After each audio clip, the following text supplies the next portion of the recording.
Together with thought leaders, and we talk about the trends that are happening in the world, and we think of life from a mind, body, and spirit perspective, because that's what servant leaders do. So join me.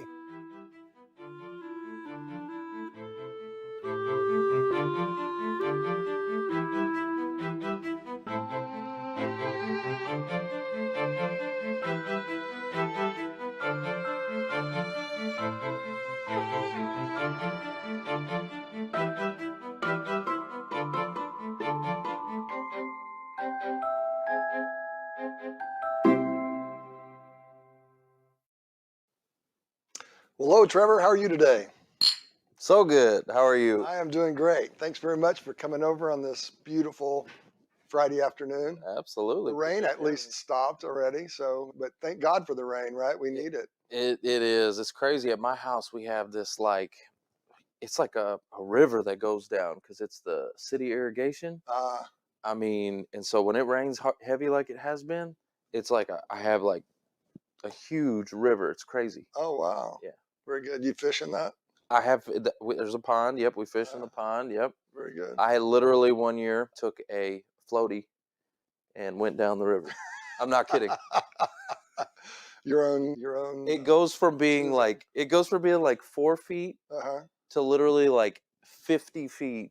I mean, huge, and it's just anyway. Nice. Sorry. Very good. Very good. Well, folks, I'm really excited to have Trevor Houston, the executive producer and host of the Who You Know show.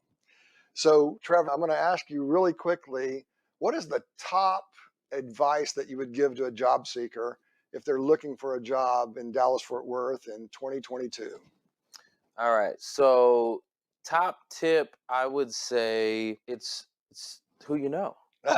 Right? It's who you know. No, actually, I'm going to take that back. It's actually not who you know. If I had to go in order, I'm going to say it's who knows you. Okay. Okay. So if you can get attention online, a lot of people are applying online, but that isn't cutting it, right? It's not doing the trick. So their resume is just going in the black hole. So it's who knows you. If you can, first step I would say is to go polish up your LinkedIn profile and start promoting yourself, start marketing yourself, start letting people know what you do, what you're the expert in, what you are the authority in. Sure. And what'll end up happening is people will start to see you. Got it. So it's who knows you. And then from there, then it's who you know. Got it. So would that be the second tip then? Yeah, that would be number two.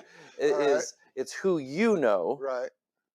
That you can now reach out to and say, who's in your sphere of influence? Who are the people, the connections, colleagues, the old bosses?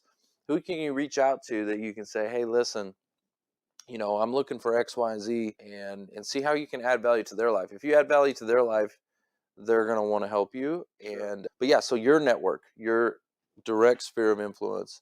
And then the last one would be what you know. Okay. Yeah. Very good. So who knows you? Who knows you? Who you know? And then what you know. Yeah, in that order.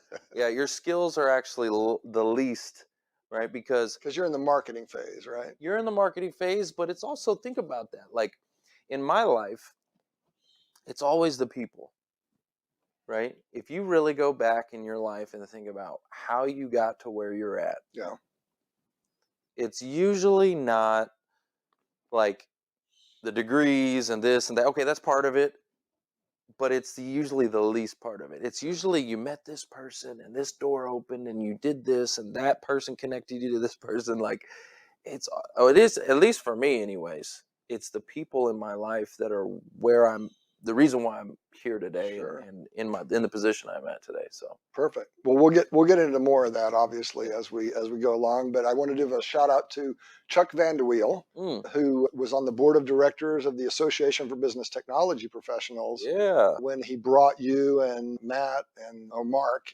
Foster over to our networking group. It's who you know. So that's right. So we're actually having another one of those on November 8th. Okay. So we'll be publishing some information about that. There will probably be an ad that comes up right after I say this about that event. And we're also having a ransomware panel. So we'll have Sid Modi, he was a former assistant attorney general here in Dallas. He grew up in Plano, was assistant attorney general for about 7 years. He's now with Amalgamy and Meyer.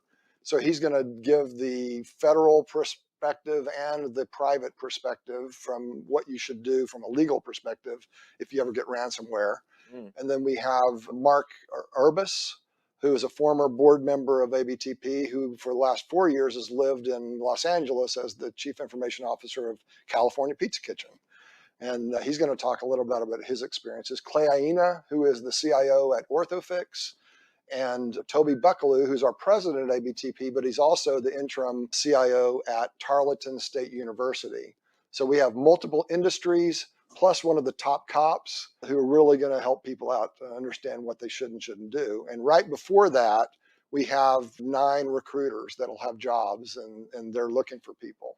Nice. So if they come with who knows them, and who they know, and what they know, then they're going to be set to. They're going to be good. Yeah, absolutely. Like, think about it. It's always easier if you're being recruited, right? If someone's knocking on your front door and they're saying, "Hey, Mike, I'd like to talk to you about this opportunity." Yeah. That's always easier than if you're reaching out to me saying, "Hey, I'd like to talk to you about this opportunity." Right. It's always easier when it's inbound. Yeah. Right. So it's from somebody that you know and trust. Yeah. So that's who knows you. Yeah. Right. So if you're marketing yourself, you're positioning yourself as the expert, you've got content, you've got a really good strategy to bring people inbound leads. Mm-hmm. Right. But then it's also who you know, which would be outbound. Right. You're reaching out, you're knocking on some doors saying, "Hey, I'd like to talk to you about this, that, and the other." And then lastly, it's the skills you have. I mean, you still have to be qualified. You still have to have, You have to have the stuff. Yeah. But you can have all the stuff in the world.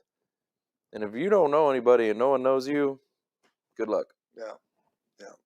So I do want to thank you as well for the fabulous job that you and the guys have been doing with Who You Know for how many years now? Going on 5 years. 5 years. Okay. It's incredible. So I'm going to guess that you've touched 1 million people. Have you ever done any kind of the math on how many people have watched the show, have been inspired, have come back to you and said, "Hey, I got the job of my dreams because I listened to you guys"? Oh my gosh, no. I wish I had that. It's interesting because I love that you're saying that. There's so many social channels now. Yeah. That the total impressions is split. Right. And so one of the things that it is tough because if you do total aggregate impressions, each episode gets about 40,000 total aggregate. I mean, you're talking about every channel though. Wow. LinkedIn, Facebook, Twitter, TikTok. You're talking about each one. It's really kind of hard. And then all the podcast channels, right? I mean, when you look at the total impressions of an episode and what the reach that it can have, pretty incredible. But yeah, it is hard to say. My largest following is actually on LinkedIn, obviously, because of what we're doing with job search. Sure. But I do see that changing very soon. I see just the way that things are going. YouTube is probably going to be the next phase. Yeah. Yeah, I can see that. And then I'm putting a ton of focus in the podcast. So I told you before we started, my show went live. Well, not live, it's recorded, but it went live as a broadcast on Thursday on LinkedIn. And YouTube and Spotify and Twitter and Facebook all were running just fine.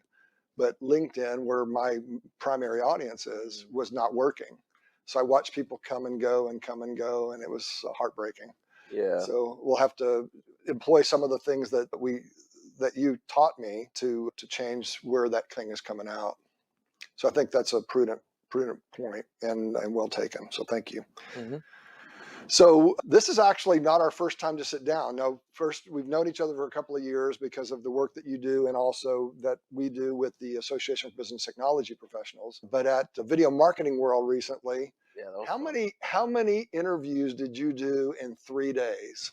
Yeah, so 21 interviews. Oh my! And the first day we only did. Let's take the first day off the thing because it was like a half day and we were setting up and all of that. So I only did 2 interviews that first day. The rest of them, 19 interviews in 2 days. Like, Pop, pop, pop, pop, pop, pop, pop. It was amazing. Yeah. It was so cool. By the time that I got there on Friday, I ran up because I heard about it from Fanny. I was at a customer site on Thursday, so I couldn't be there on Thursday. But I ran up and I signed up and I got in on the morning of Saturday because you had already filled out Friday almost entirely. But what is it like to do 21 30-minute interviews in a couple of days like that? Oh, it's a lot of fun, actually. I got to meet a lot of different people. You stay on the whole time. Mm-hmm. I will say that this time was much easier. Shout out to Real News PR who helped produce it.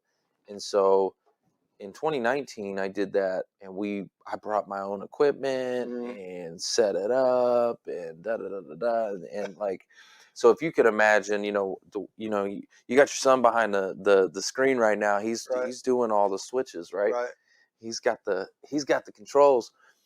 But imagine setting everything that you guys got going on up here, setting it up, and then running doing it yourself, all of that stuff, and doing the interviews. Right. And I did that in 2019.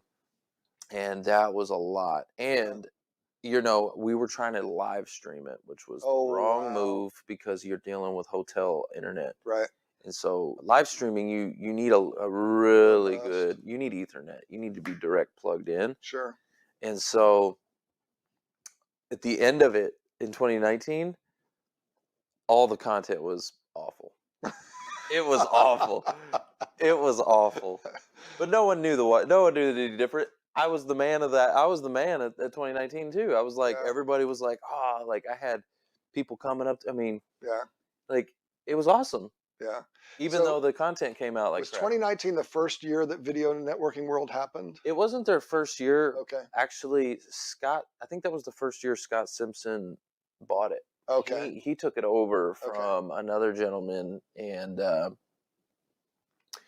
so, but yeah, that was the first year I attended. Fanny Dunnigan was the one that introduced me to Scott. Oh, really? And so, yep, the whole story of how we got all that put together is pretty incredible. Yeah.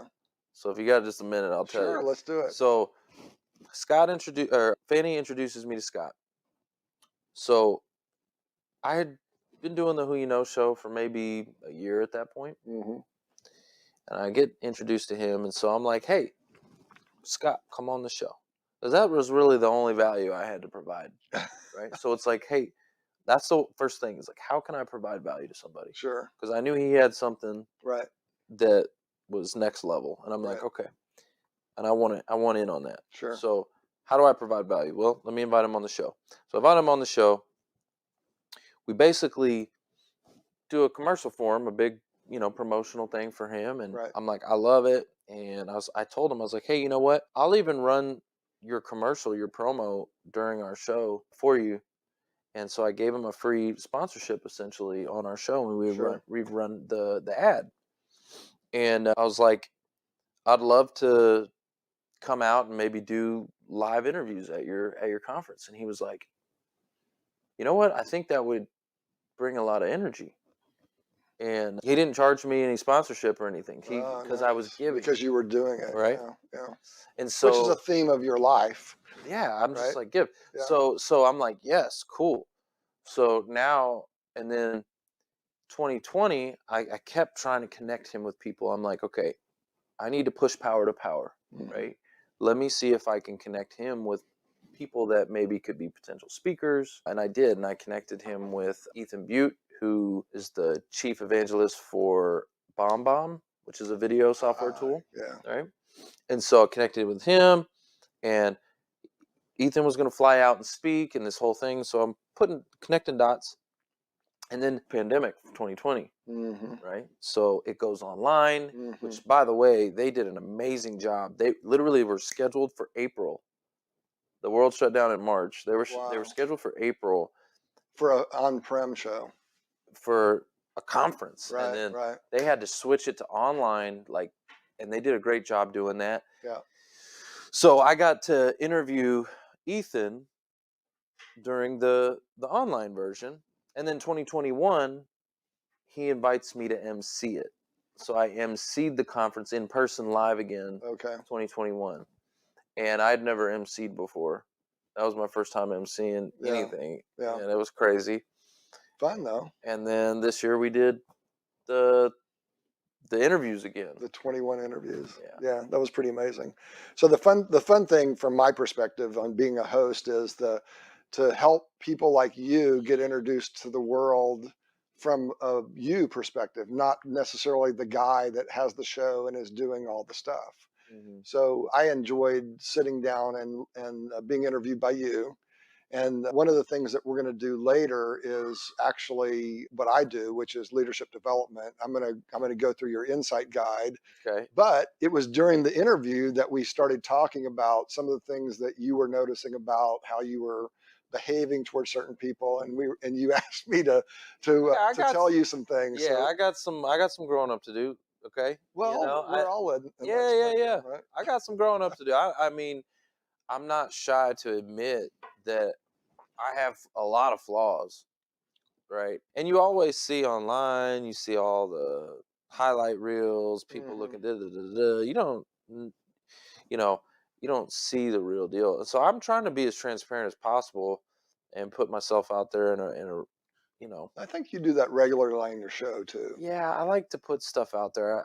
Yeah. Like, we just had an episode released today. It's called The Slingshot Effect. And it was all about what this year's been like for me. This year's actually been a pullback. I've gone backwards this year, right? How so? Well, just in business and production. And there's been some challenges. I've had some external challenges that are outside of my control. Sure. But I looked at it and I was like, okay, so I've been doing a lot of stuff this year. It's a lesson. There's a lot of lessons in this year. This is the year of the lessons, and I have to look at it that way. And so it's a slingshot because I'm recreating so much stuff. Okay, so that's why you say pulling back. It's so the pullback. It's basically you're on the elastic, getting ready to. Oh to yeah, knock it oh off. yeah, and you have to look at it that way. You got to go, I okay, like that. as you, because life has its ups and downs. Yeah. Right. Well, when you're in the peaks and the valleys, when you're in the valley, are you learning? Are you listening? Are you asking questions? Are you figuring out, hey, wait a minute, what am I doing wrong? Yeah. And take accountability. So many people don't want to take accountability. Yeah. Like, figure out what you're doing wrong, make the adjustments, figure it out so that you can have a slingshot. Otherwise, you're going to start from behind again, and you're going to be trying to get back to where you were. Yeah. I don't want to be back to where I was. 2023, I don't want to be back to where I was. Yeah. I want a slingshot way past where I was. Sure. Right? And it's like, if you're going to go through hell, might as well get the reward for it. Yeah. Right? If you're going to go backwards and go through hell of going backwards, like, get the reward for it. I appreciate so, this year's been challenging. It's been really challenging, but I'm learning a lot, and I see it. I feel it. I feel a wave coming right now. This year, I feel like I'm just getting set for that perfect wave. Yeah. I've missed a few. I'm like, I've missed it. It's come and gone. I'm like, dang. But I'm like, I feel that perfect wave coming, and I'm getting set so I can. Yeah, I think there's a zeitgeist about that just in general right now too, because we don't know exactly what's going to happen in the next couple of months, right? But we're hopeful. Everybody's hopeful on all sides of the political spectrum. Yeah, that it's going to be better. And I know that you do your part to make it better, and that's why I'm doing the Growing the Next Version of You show, right? Which is to help people do exactly what you're talking about. I like that slingshot effect. I might use that sometimes. And you think about, when you think about a slingshot, you're getting pulled and stretched. And like, that's not. It's not so comfortable, right? Exactly. It's not comfortable. Yeah. And so this year's been that year, but it's necessary. Yeah. That's the beautiful thing about it. It's necessary. Do you know how many things I've recreated that are, oh my gosh, Mike, they're so not, like, I've done so much work and I never would have done it. Right. If it's not for the pain, because we naturally want to solve that pain. Right. Like, this sucks. Yeah.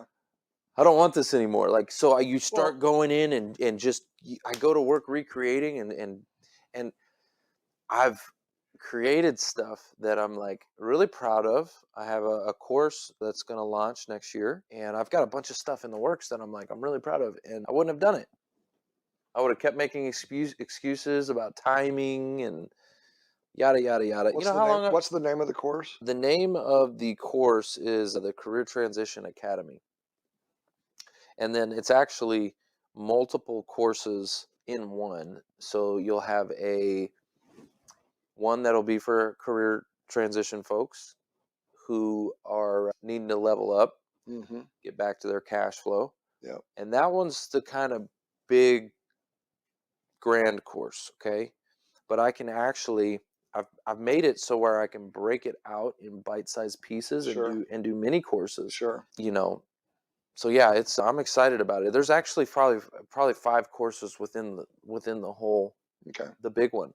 All right. I've taken note. We'll come back to Yeah, that absolutely. when we come back to the other stuff too. Okay. So what I want to do, and I appreciate that. It's an awesome introduction to who you are as an individual and why I asked you to come on. So thanks for that. Absolutely. I do want people to know a little bit more about you. So I'm going to go through your LinkedIn profile. Okay. You know, we've already talked a little bit about who you know. It's the Job Networking Show, and Trevor is the executive producer and host for the last 2 years and 8 months. Before that, he was the host, a radio host, again on the show. Now, did you guys rebrand Who You Know at that point? Is that why the break? The break there was because we had a previous studio. It was KVGI Radio. Okay. And during the pandemic, they shut down. And so in June of 2020, Right. that's when we moved to Real News PR Okay. at that point. Okay. And so it was radio, and then it turned into what it is today. Very cool. All right. Yeah. So you rolled with the punches back in that time too. Yeah, we had a couple months where the show was on Zoom. Uh-huh. Yeah.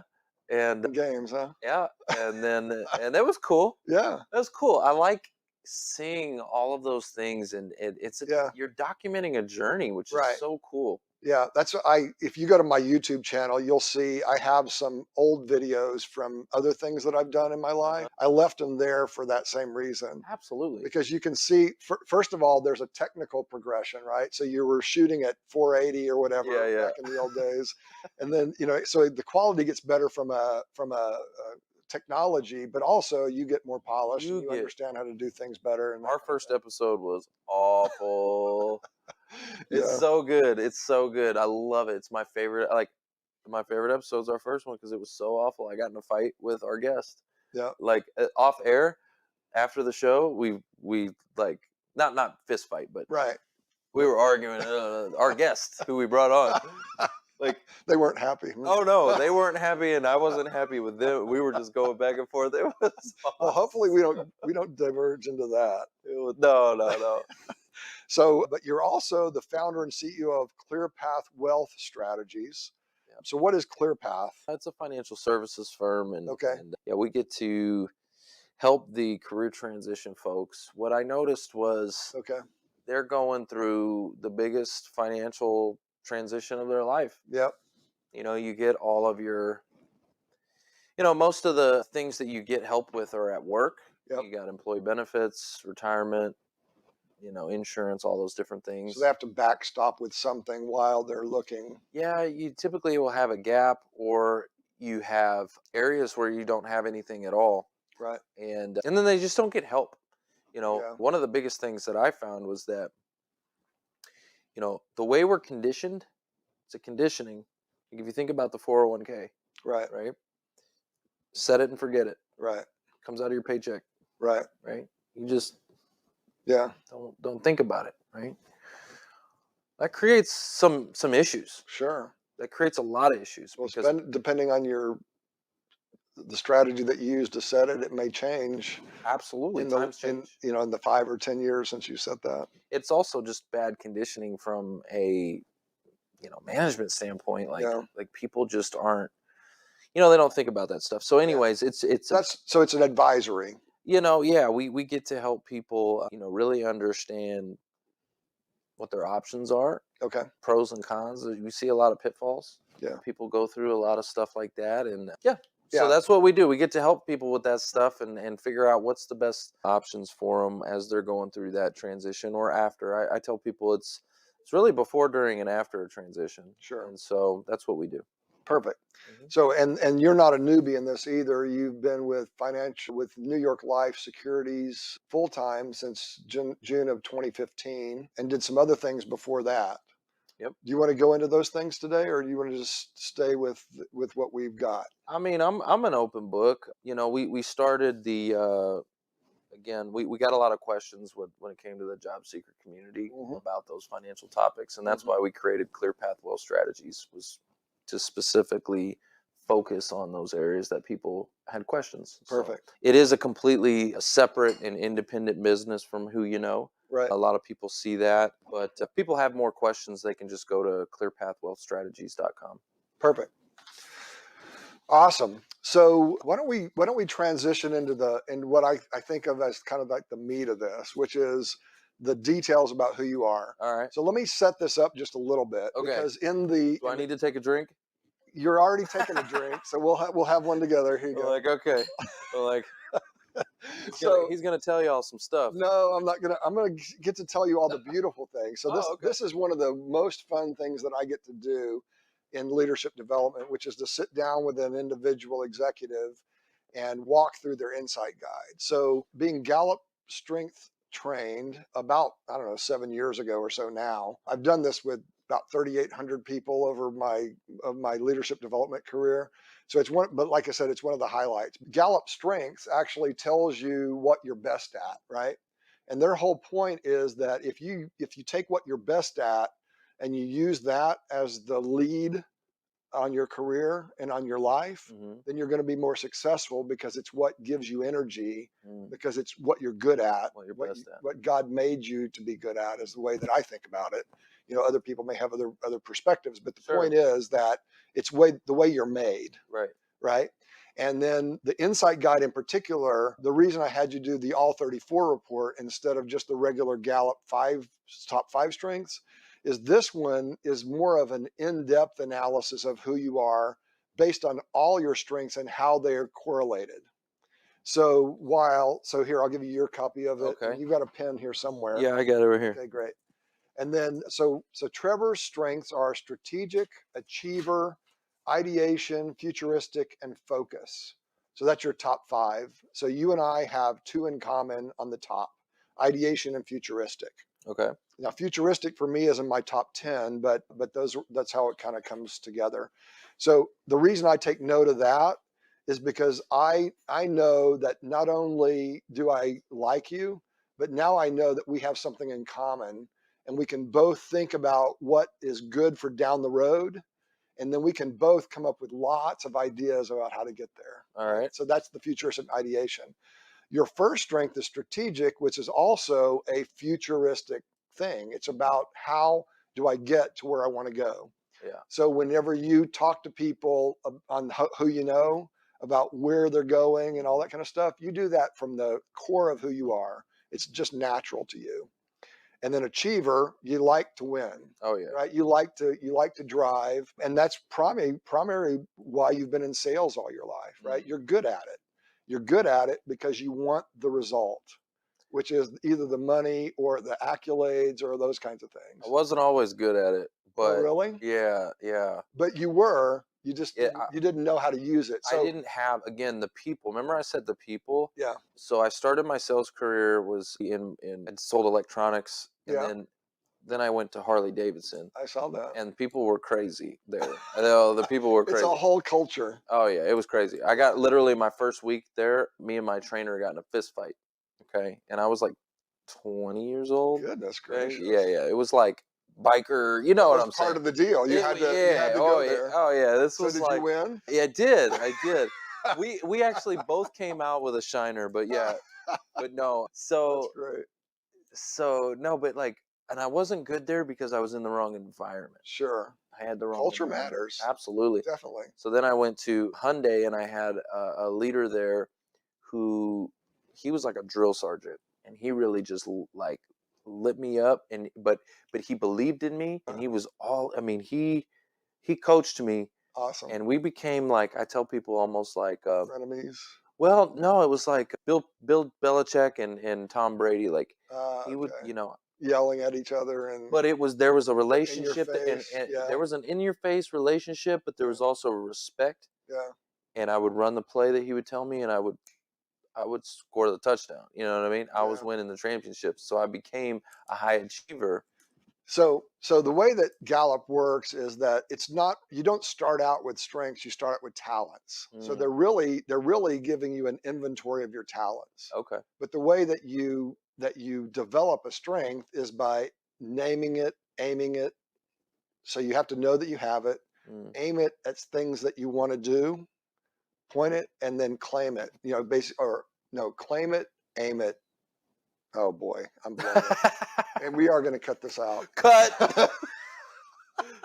Hey, the blooper reels. Yeah, exactly. Maybe I'll put that on there. Blooper I can reels. start this without. Bloopers are the best.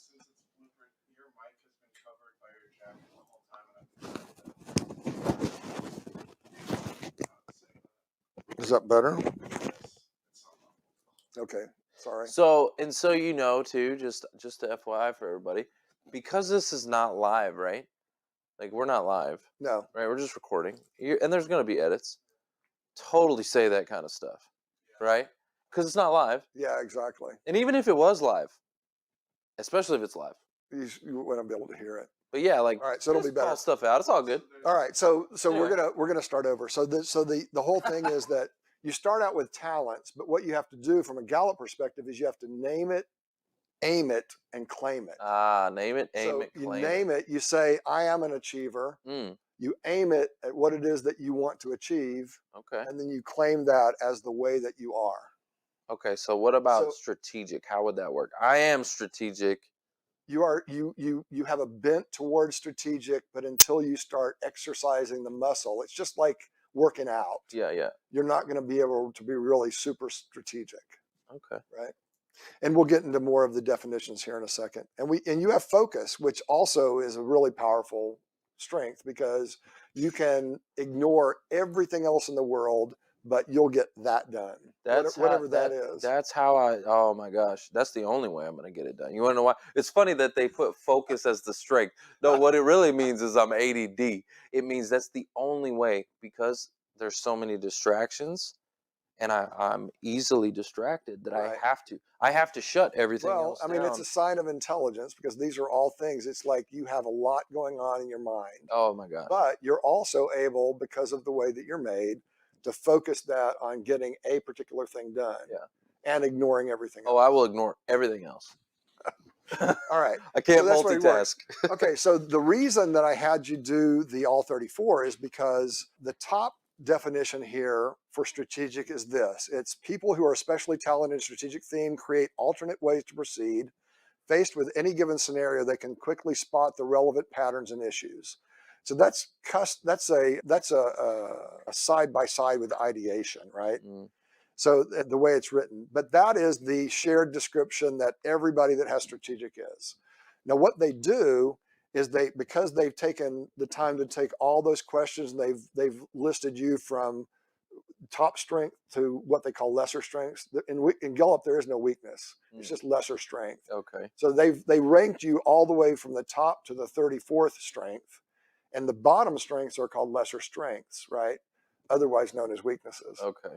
So they know you very well through these questions. So the next definition, and this is the one where I'm going to have you underline things that as I'm reading it to you, you get excited about because you're like, yeah, that's me. Okay. Right. And then if there's anything in here that you're not so excited about, just circle that because that's something that is a possibility. We'll talk about that later. Okay. All right. So because remember, it's talents and it's not a strength until you exercise it. Okay. So what you're looking for is latent talents that you could use and you just haven't thought to use yet. All right. That's the way to think about the circles. So talents that are lying dormant. Correct. They And just that's a haven't been- beautiful thing because what that means is that there's a lot more of you that you can bring to the world if you just name it, aim it, and claim it. They need to be activated. I love that. Exactly. Okay. So remember, the first definition is 2 sentences. This next one is at least 2 paragraphs. So driven by your talents, you might appreciate straightforward, candid, and concise conversations. Yeah. So underline it if it's true. Yes. Yes. Like no fluff. Let's get to the point. Sometimes you engage in dialogue with people who are willing to listen to the alternatives you present. Because of your strengths. Wait. I love that. Sometimes I may have a conversation as long as they're going to listen to the alternatives that I present. So, well, that's what you're That's doing. pretty good. That's pretty I good. mean, I'd say check so far, Yeah, right? okay, check. Because of your strengths, you might generate certain types of ideas quickly. Occasionally, so that's a connection with ideation as well. Occasionally, you draw links between facts, events, people, problems, or solutions. You may present numerous options for consideration. Perhaps your innovative thinking fosters ongoing dialogue between and among associates, committee members, teammates, and classmates. Hold on, let's go back here. Yep. You may present numerous options for consideration. Yeah, I guess. Go ahead, sorry. That's all right. By nature, you occasionally demonstrate an ease with language. Sometimes you effortlessly verbalize your thoughts. Yeah. And I'd say that's pretty spot on too. Yeah. You might delight in the opportunity to share your insights. Yes. Maybe you derive exceptional pleasure from actively participating in conversations as long as group members propose ideas, seek solutions, and debate issues. So see, basically what this is you were made to do who you know, right? Love that. Because all of this I see in spades anytime I watch you. Thank you. Chances are good that you may be viewed by some people as innovative and original thinker. Perhaps your ability to generate options causes others to see there is more than one way to obtain an objective. Now and then you help certain individuals select the best alternative, having weighed the pros and cons in light of prevailing circumstances or available resources. It's very likely that you can configure factual information or data in ways that reveal trends, raise issues, identify opportunities, or offer solutions. You bring an added dimension to discussions. You make sense out of seemingly unrelated information, and you are likely to generate multiple action plans before you choose the best one. That last one, I'm trying to think. Multiple action plans before choosing the best one. Be like scenario planning. Yeah, I think I will maybe have thoughts. I guess that could be, like I'll think of different things, different ideas. I guess that's through the ideation of like, okay, what's the best solution? But I think I know what I know. Like I have a gut feeling about things and I go with that. Yeah. So it's not like I'm like, what do you think? And I'm like choosing different and I'm like A, B, or C. Just circle that one. Okay. Because this might be a latent strength that you can utilize to help you become even better. Just that's the way to think about it. That's a good point. Good point. Right. Okay. All right, so that's strategic. So let's go to the next one. All right. So the next one is achiever. The shared theme that any other achiever would have is people who are especially talented achiever theme have a great deal of stamina and work hard. They take great satisfaction from being busy and productive. Your Gallup Insight Guide definition of your achiever is instinctively, you sometimes put in long hours performing assigned tasks. Perhaps you do whatever is required, even when it means inconveniencing yourself. Yep. Depending on your biological clock, you might work overtime late in the night or in the wee hours of the morning. You may choose to wake up 1, 2, or 3 hours earlier than usual because you do your finest work when you're rested. Wake up earlier? No, I wake up early every morning, so I guess you could say that. So you're doing it already. Yeah, I'm like, I need the rest for sure. Absolutely. Yeah. You try to make the best use of your mental or physical capabilities. Not always physical, but yeah. Yeah, I could do better with the gym. Let's put it that way. We'll circle that guy. All right. Because of your strengths, you often go out of your way to stay informed about newsworthy topics. Yeah, I would say that because of what I do with Who You Know, You're incredibly informed. You have yeah, so many people that have so many different perspectives, right? And career paths. And then anytime you're creating content, I think that like original content, yeah, you have to kind of know your stuff and do research. Yep. Right. And so I think most ideas are not. No, I think most people today now have remixes of certain things and kind of recreate. It's kind of like this, for instance, like this is amazing. This is original content that we're doing right here, right, around Clifton Strengths, Gallup. And specifically you. Well, yeah. Which makes it even more interesting. So, but I mean, it's like, but yeah, I do have to kind of like stay up to date on what's going on and research and all of that. So I would say that's true. Chances are good that you tend to be a very good advisor to many individuals. Yeah. When offering suggestions or asking questions, you probably are much more engaged, intense, and involved than usual. When offering suggestions and asking, oh yeah, definitely. By nature, you might have more staying power than some of the people with whom you interact. Correct. Perhaps you choose to extend your physical or mental energy on selected issues, chores, projects, or activities. Yeah. It's very likely that you might want to be the very best in certain fields or activities. Yep. Maybe you realize that excellence is the result of not only hard work, but also top quality materials and people. That's it. What did I say earlier? I know. Set So us this up. is like, it's pretty extraordinary, isn't it? Yeah, it's pretty. This particularly explains why you devote yourself to some activities but not others. Mm-hmm. So you choose where the best use of your time is, and that's what you do. Absolutely. That's exactly. I don't like wasting time. All right, so I'm happy to keep going with these if you want. You enjoying this? I like it. I Okay. think it's great. I All mean, right, so I the think next one is ideation. So Okay. people who are especially talented in ideation theme are fascinated by ideas. They're able to find connections between seemingly disparate phenomena. Now that's the shared general theme. And then your specific definition is, because of your strengths, you may be the person to whom group members turn for original thoughts. Perhaps ideas pop into your consciousness as soon as someone describes a problem or an opportunity.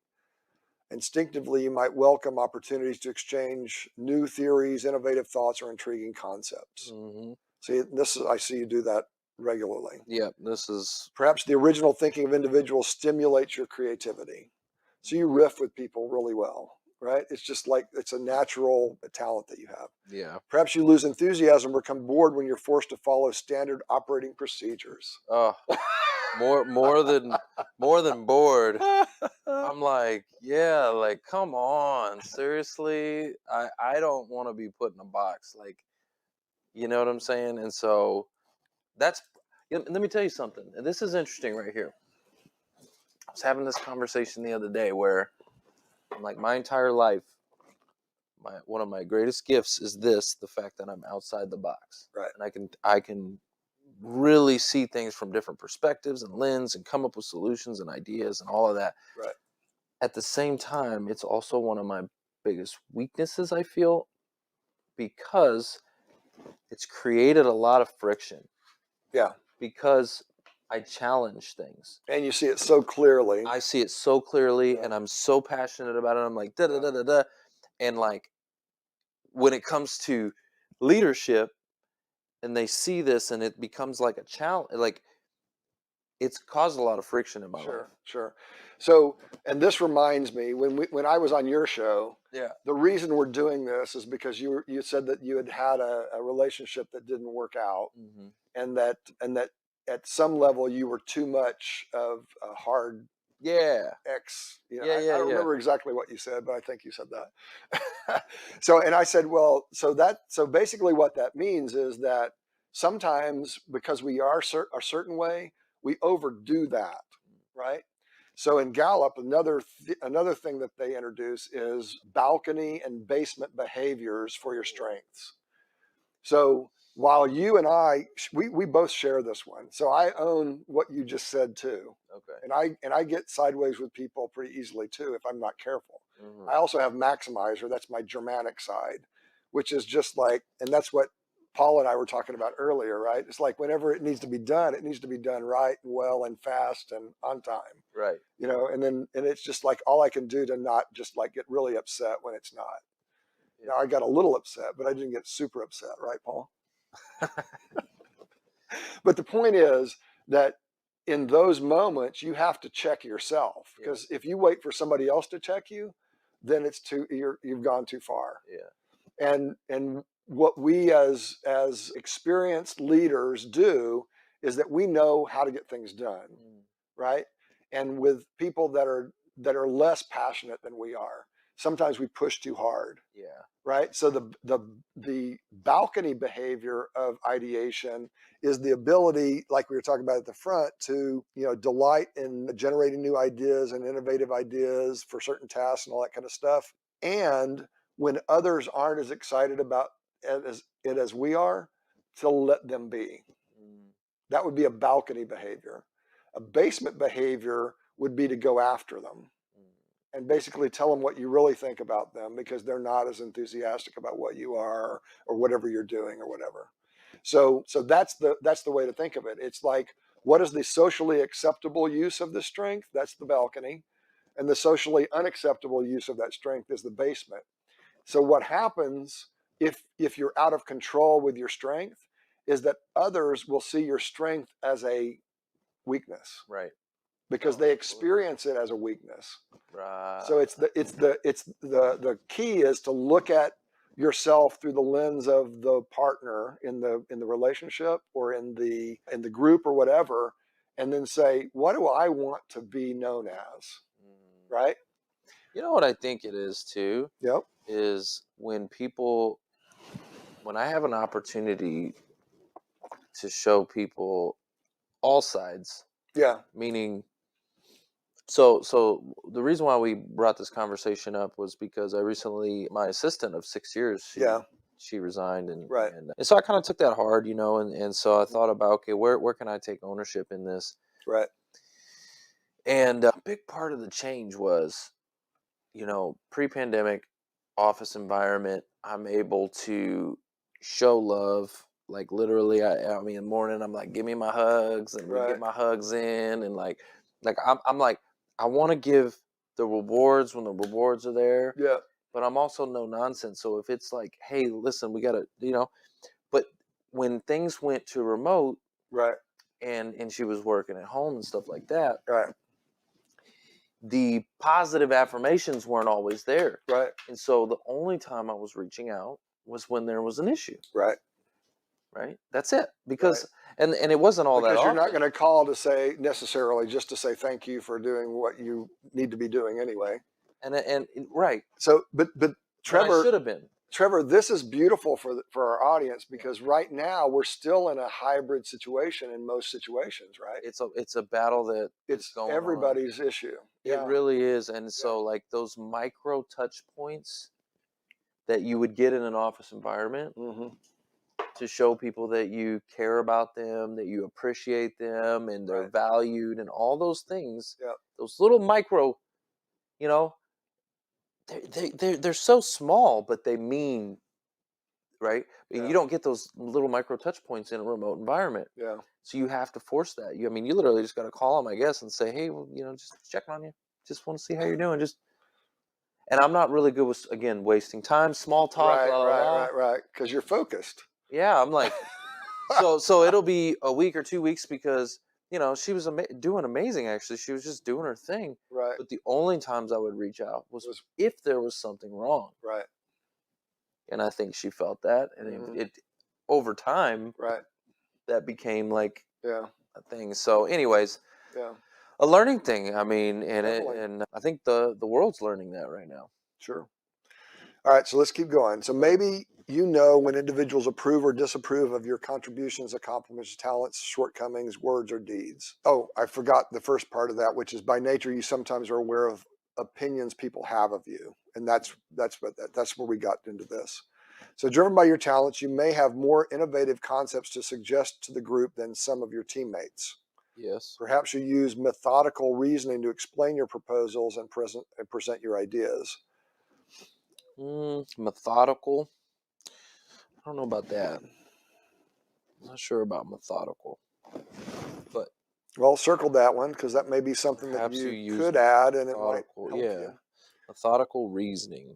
Yeah. Maybe people take seriously what you say if your forethought and preparation are apparent.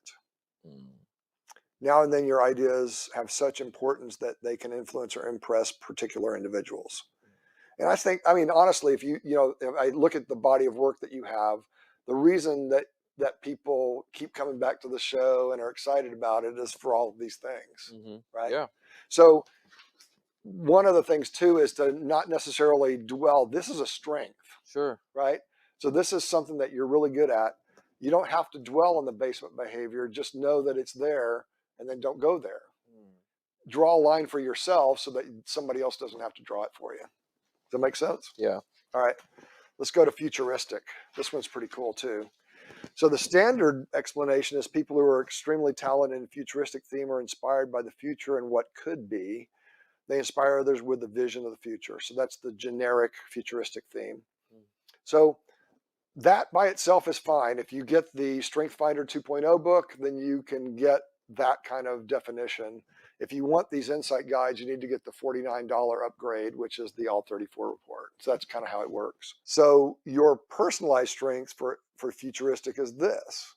It's very likely that you are somewhat reasonable about what you plan to accomplish in the future. Perhaps you can identify steps and the order in which you must perform them.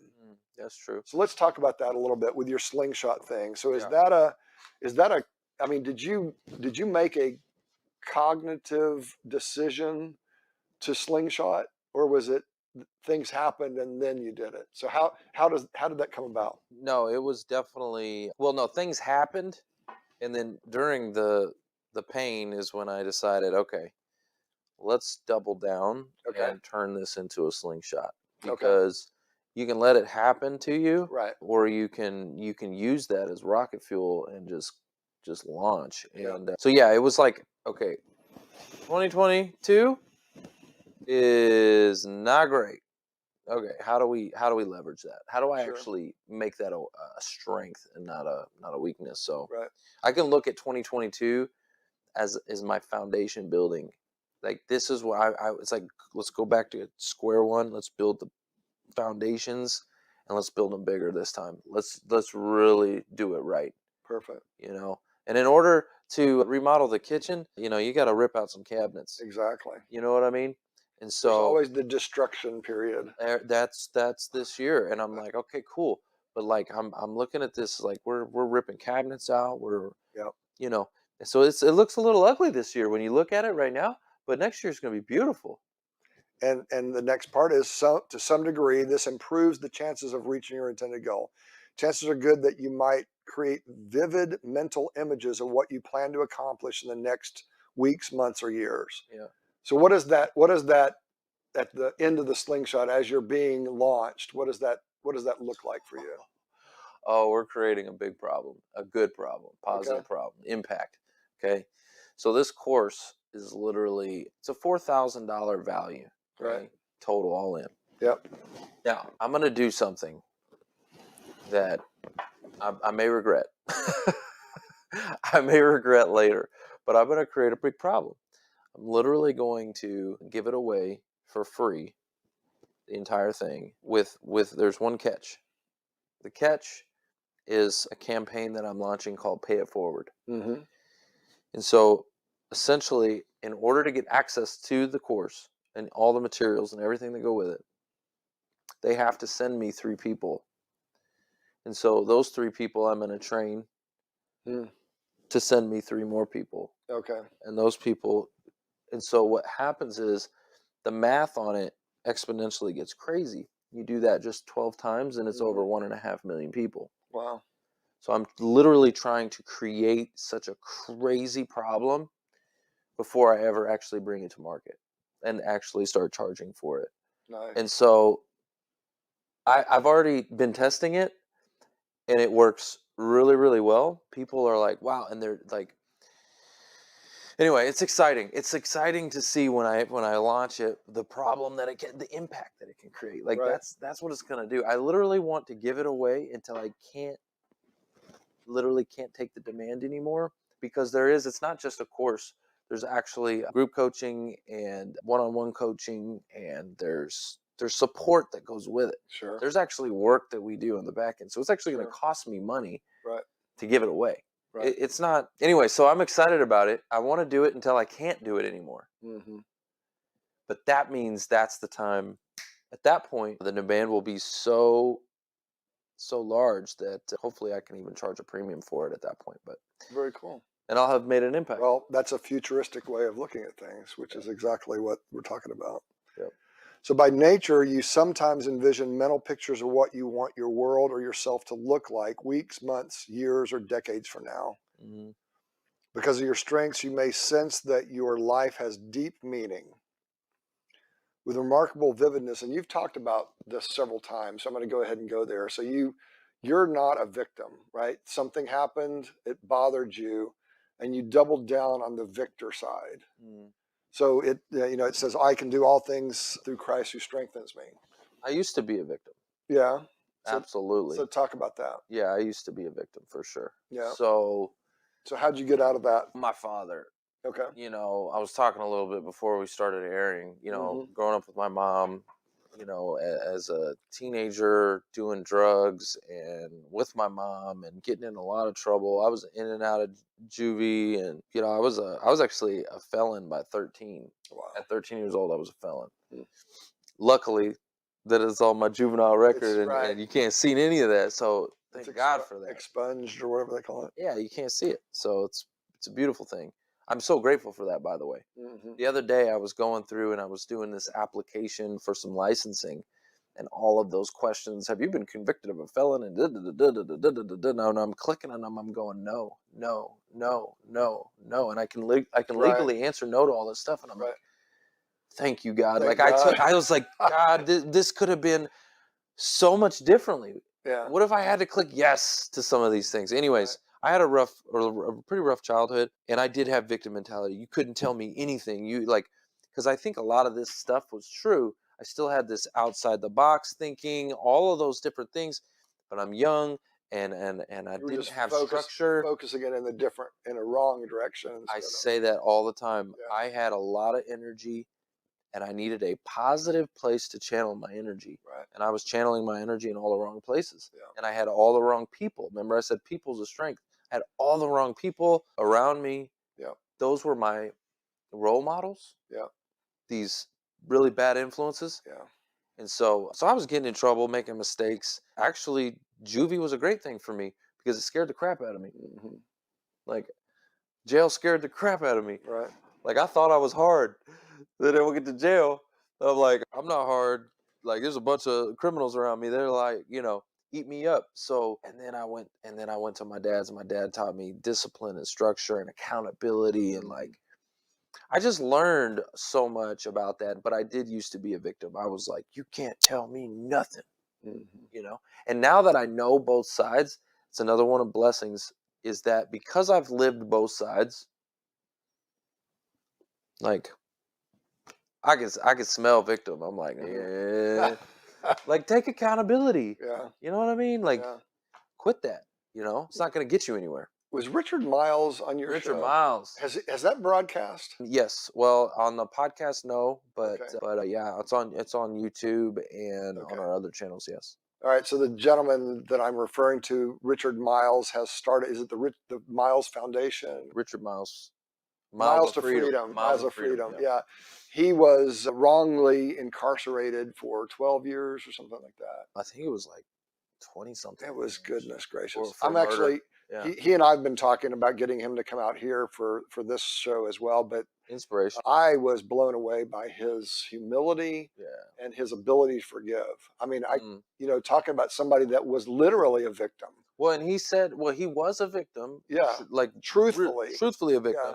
And he was living the victim mentality. Yeah. Remember? And he said that there was a guard that would always say, hey, good morning. And he'd be like, what's good? Yeah, what's good about it? And he was in that funk. Yeah. And she changed his mindset. Yeah. And happiness is a choice. Yeah. You can choose to be happy. Even in this year, like what I'm going through, you can choose to be happy even when you're going through hell. Yeah. Choose. Yeah. So I think of choosing joy, because joy you can have regardless of the situation, right? Happiness is just a thing that's it's temporary. Yeah, like I'm happy I got this new car. Right.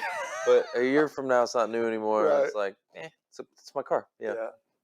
Absolutely. That makes awesome. sense. I appreciate that. Yeah. All right. So let's finish this one out. So perhaps you strive to transform these possibilities into reality. Driven by your talents, you might intentionally take charge of your future. Yeah. You might be determined to shape it as you wish. This particularly explains why you set aside some time to ponder your goals. You may be impelled to create the experiences you desire.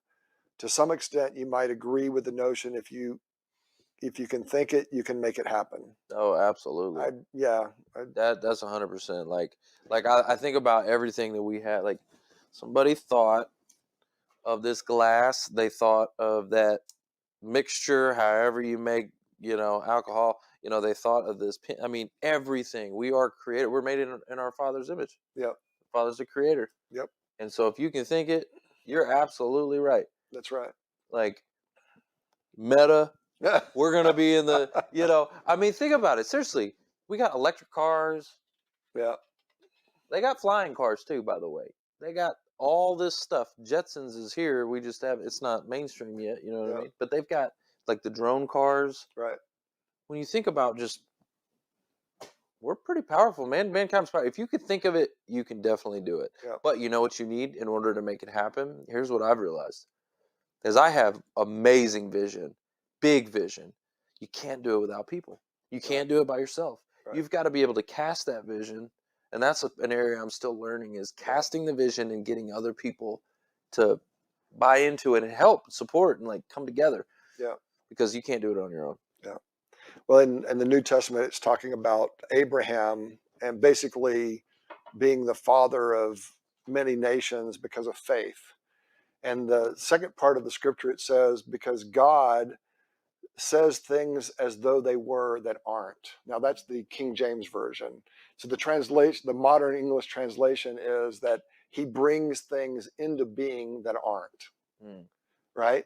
And because we're made in his image, we are also creators of things that aren't as though they are. Wow. And that makes me kind of tingle a little bit. It's a beautiful thing. That's absolutely. And we are definitely creative beings. Oh, 100%. We're in his image, made like him. I think about think about it. What the heck is this anyways? Like, what? Yeah. You know what I mean? Like, it's incredible what. Yeah. We went from striking, rocks together to get a spark. Right. To like what we're, Yeah, well, I showed you my box before, right? All the things I'm teaching a digital transformation class at Dallas Baptist University. And the first day I brought a big box of things. I included my King James Bible from college and all these devices, a GPS device, a DVD player, may have been just a CD player, I don't remember which, all kinds of things that the iPhone replaces. Yeah. Those whole industries are gone. They don't do it anymore. There's no reason to. And I think about too sometimes, like, how smart are we really now? I think if I had to guess, and I don't know this to be true, but if I had to guess, it's almost like a bell curve that mankind is going on. Because hear me out, technology is becoming our weakness. Because you think about like the great inventors and scientists and Albert Einstein and all these people, like they were like figuring stuff out. They were you know what I mean? And nowadays, I don't need to know all these theories and all this different stuff. Like I got Google in my pocket, and like this is what's smart. I'm not smart. I know how to use this as a tool. This is not just a tool. Right. Knowledge is a tool now. Yeah. Where knowledge used to be something that you had to go like figure out. To find. Yeah. Right. You had to go find knowledge. Now knowledge is just another tool. Like I got a hammer. I got knowledge right here. Let's figure it out. Yeah, but the next step up is wisdom, which is how do I use that knowledge to better my family, myself, my neighbor, that's true, my community. Because there's so much garbage in there too. Yeah, this right here is good and evil. Yeah, knowledge of good and evil. Yeah, it's no wonder why Apple. I have a friend that told me the other day he thinks it's the second Apple. Oh yeah, I had that. I remember when I looked at it and I said, "Man, is the bite out of the apple, right? The one bite, right? The power of knowledge and good and evil. It's crazy when you think about it, but it is. Anyway, do you know Jordan Peterson? Yeah. So he interviews. I like him actually. He's awesome. He is. I use his book in my leadership classes and the 12 rules. I don't know why he's so controversial. I think he just speaks truth, and so like he's controversial to people who don't listen to what he talks about. Yeah. And from an ideological perspective. Yeah. But if you listen to him, I mean, he wrote a book called Maps of Meaning, which was not very well. It's a very book, So it's not accessible. I don't even think I would read it given the way that he describes it. I know he just makes me think.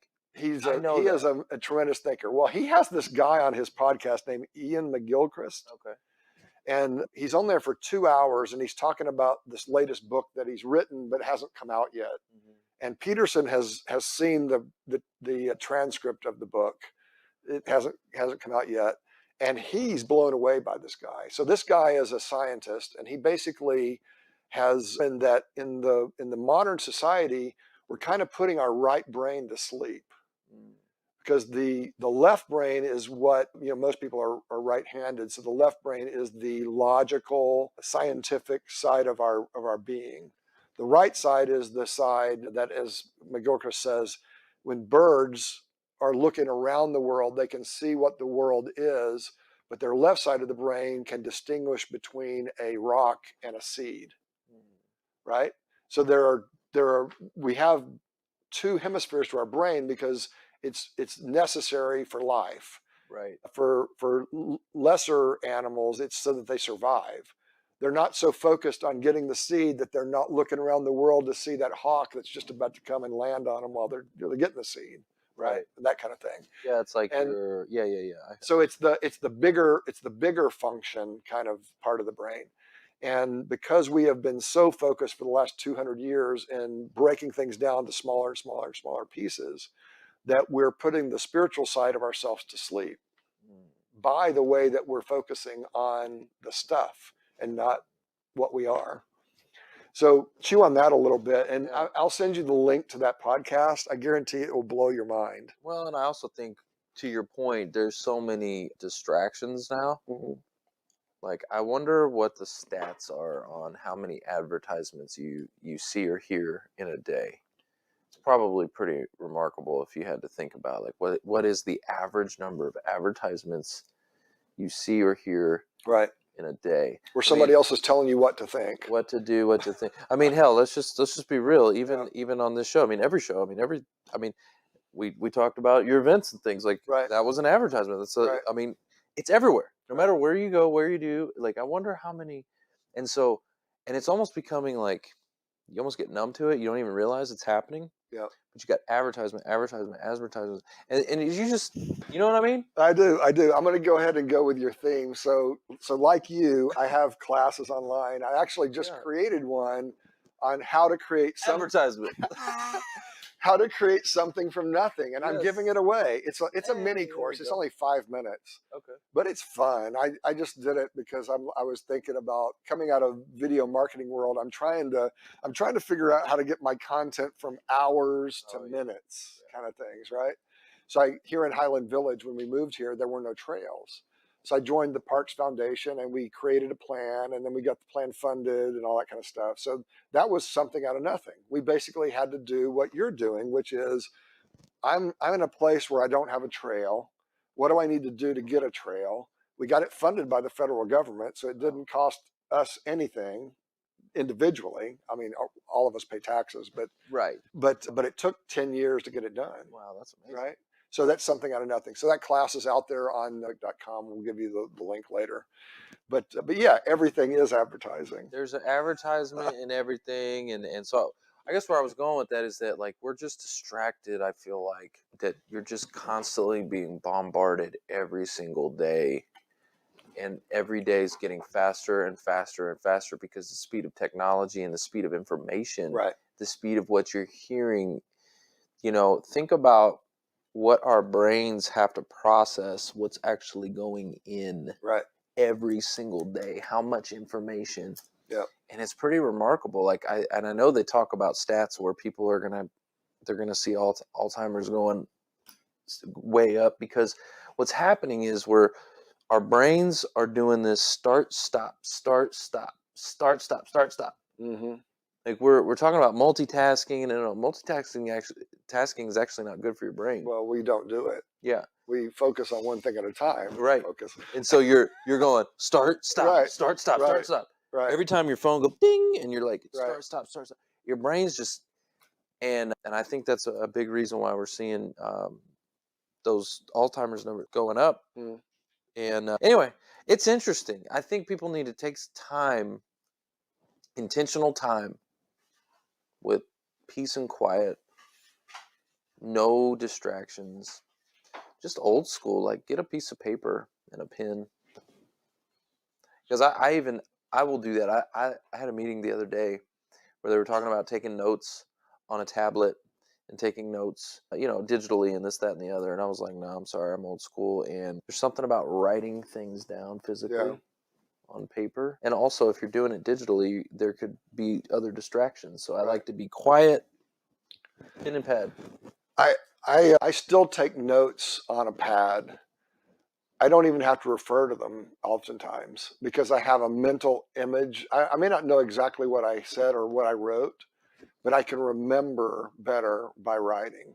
Right. And maybe that's just because that's how we were taught. I think there's maybe over time we can do the other way, but yeah, I think there is something to it. Well, it's just also when I'm on the computer and I'm doing stuff, there's just other distractions. Like I'll be, let's say I'm taking notes or doing whatever, and all of a sudden an email pops up. Bling. Yeah. Right? Yep. Like I have to start, stop because I get, let me go see what that email was. Right. No. Exactly. Like it's just like, that's where I said literally I have to shut everything down. I'm like, I am in this, in this moment. Yeah. Well, the interesting thing, Eckhart Tolle says that that's all you ever have is that moment.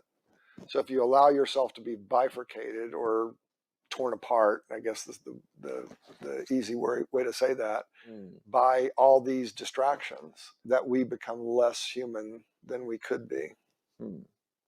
It could also be explained with me why I have a lot of ideas. Like a lot of things on ideation is like number 2. Yeah, I got like all kinds of things. Yeah.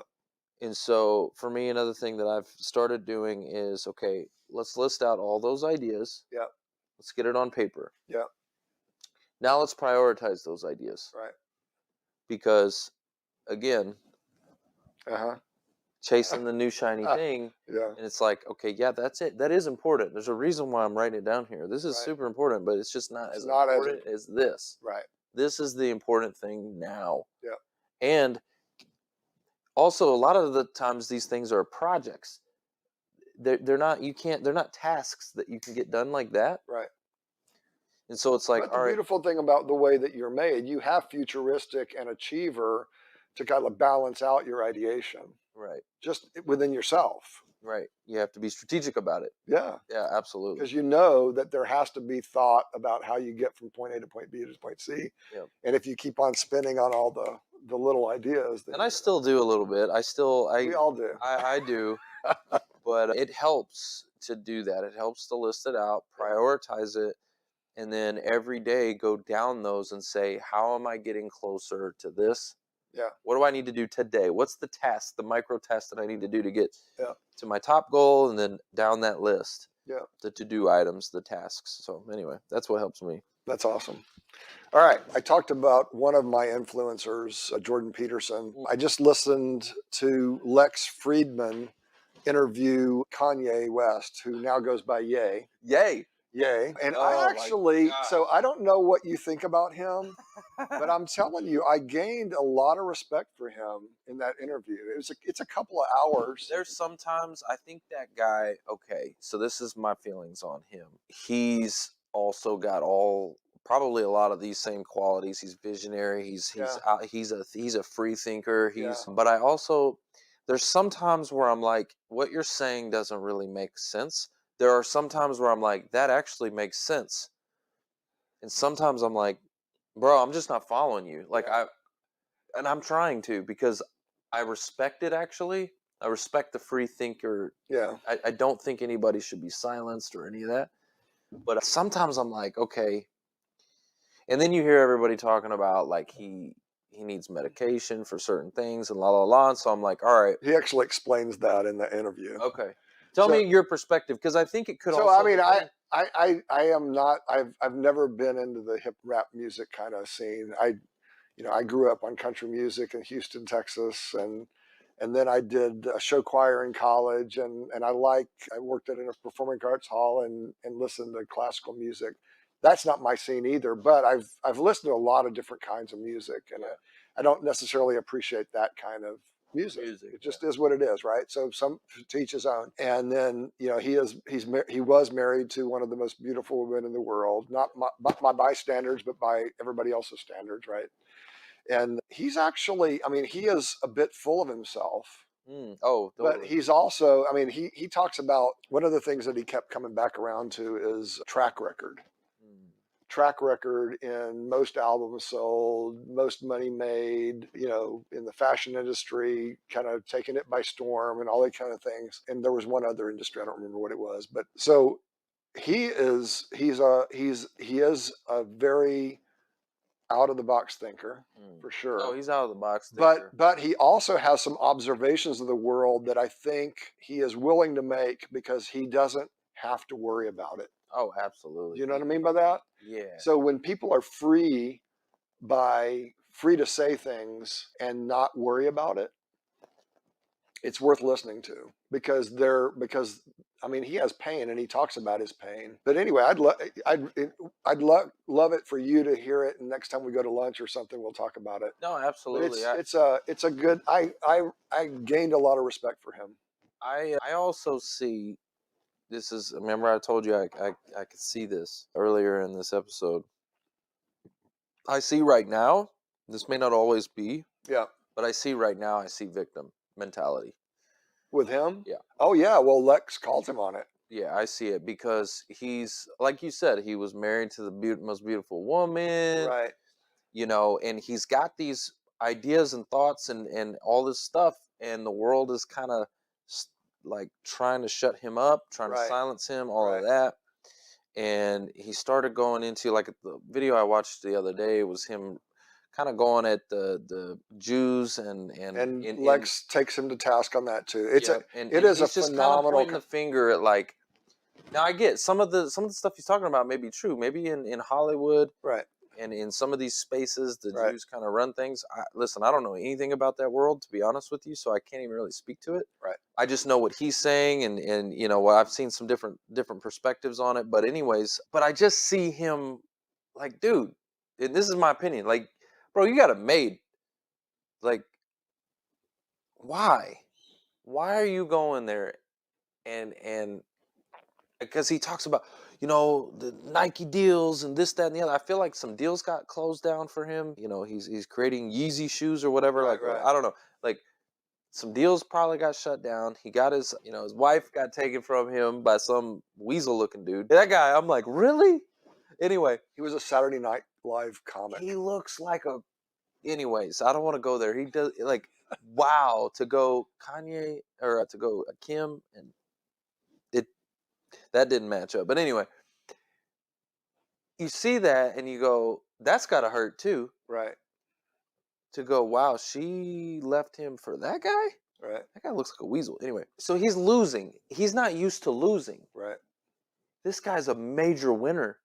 He's been winning for a long time. Right. And now he's starting to lose. Right. And I feel victim mentality coming from him. And so victim mentality. So listen to the interview, because Lex calls him on that, and he basically says, "Okay, I can own that." Okay. Well, that's cool.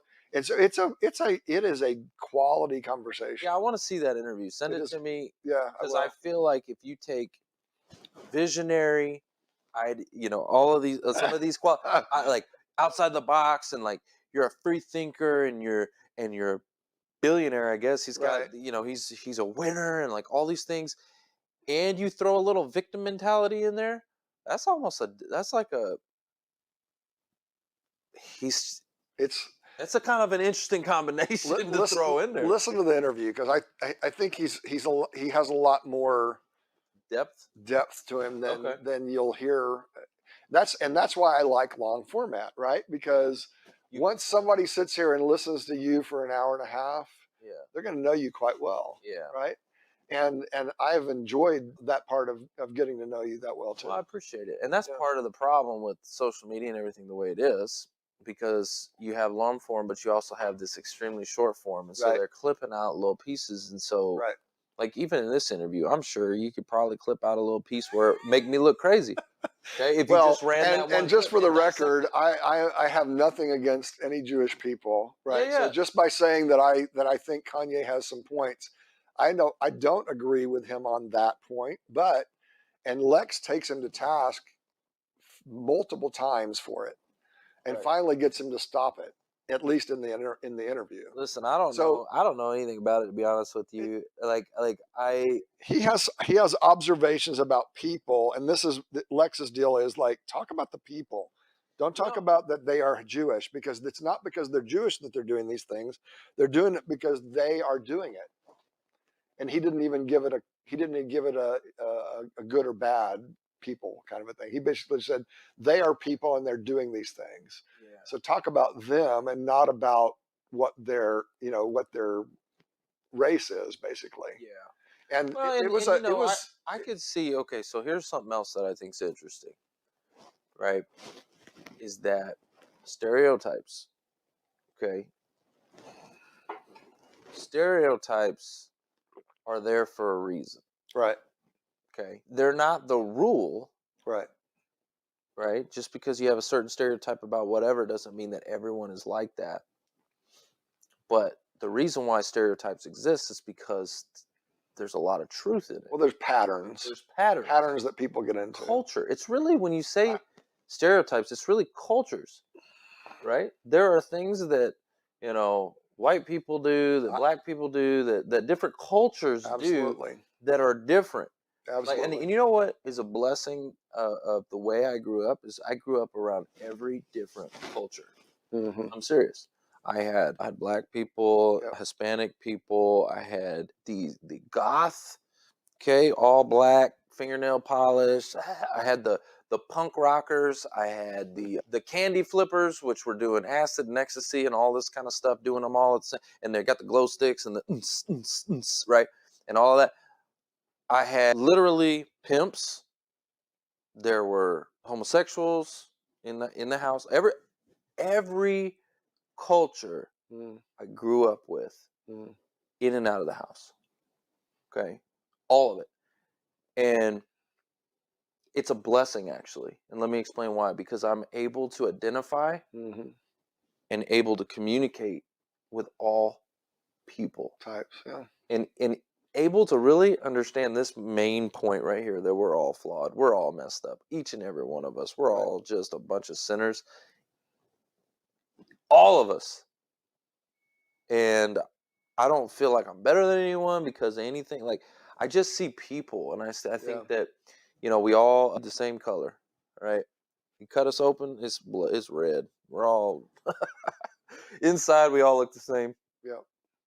And so cultural differences are there for sure. I didn't intend necessarily to go into the Kanye West thing. I was just saying, I listened to Peterson, I listened to Lex and Rogan, and I don't agree with everything that any of them say, but I enjoy the fact that they're willing to go there with anybody, which is your point, right?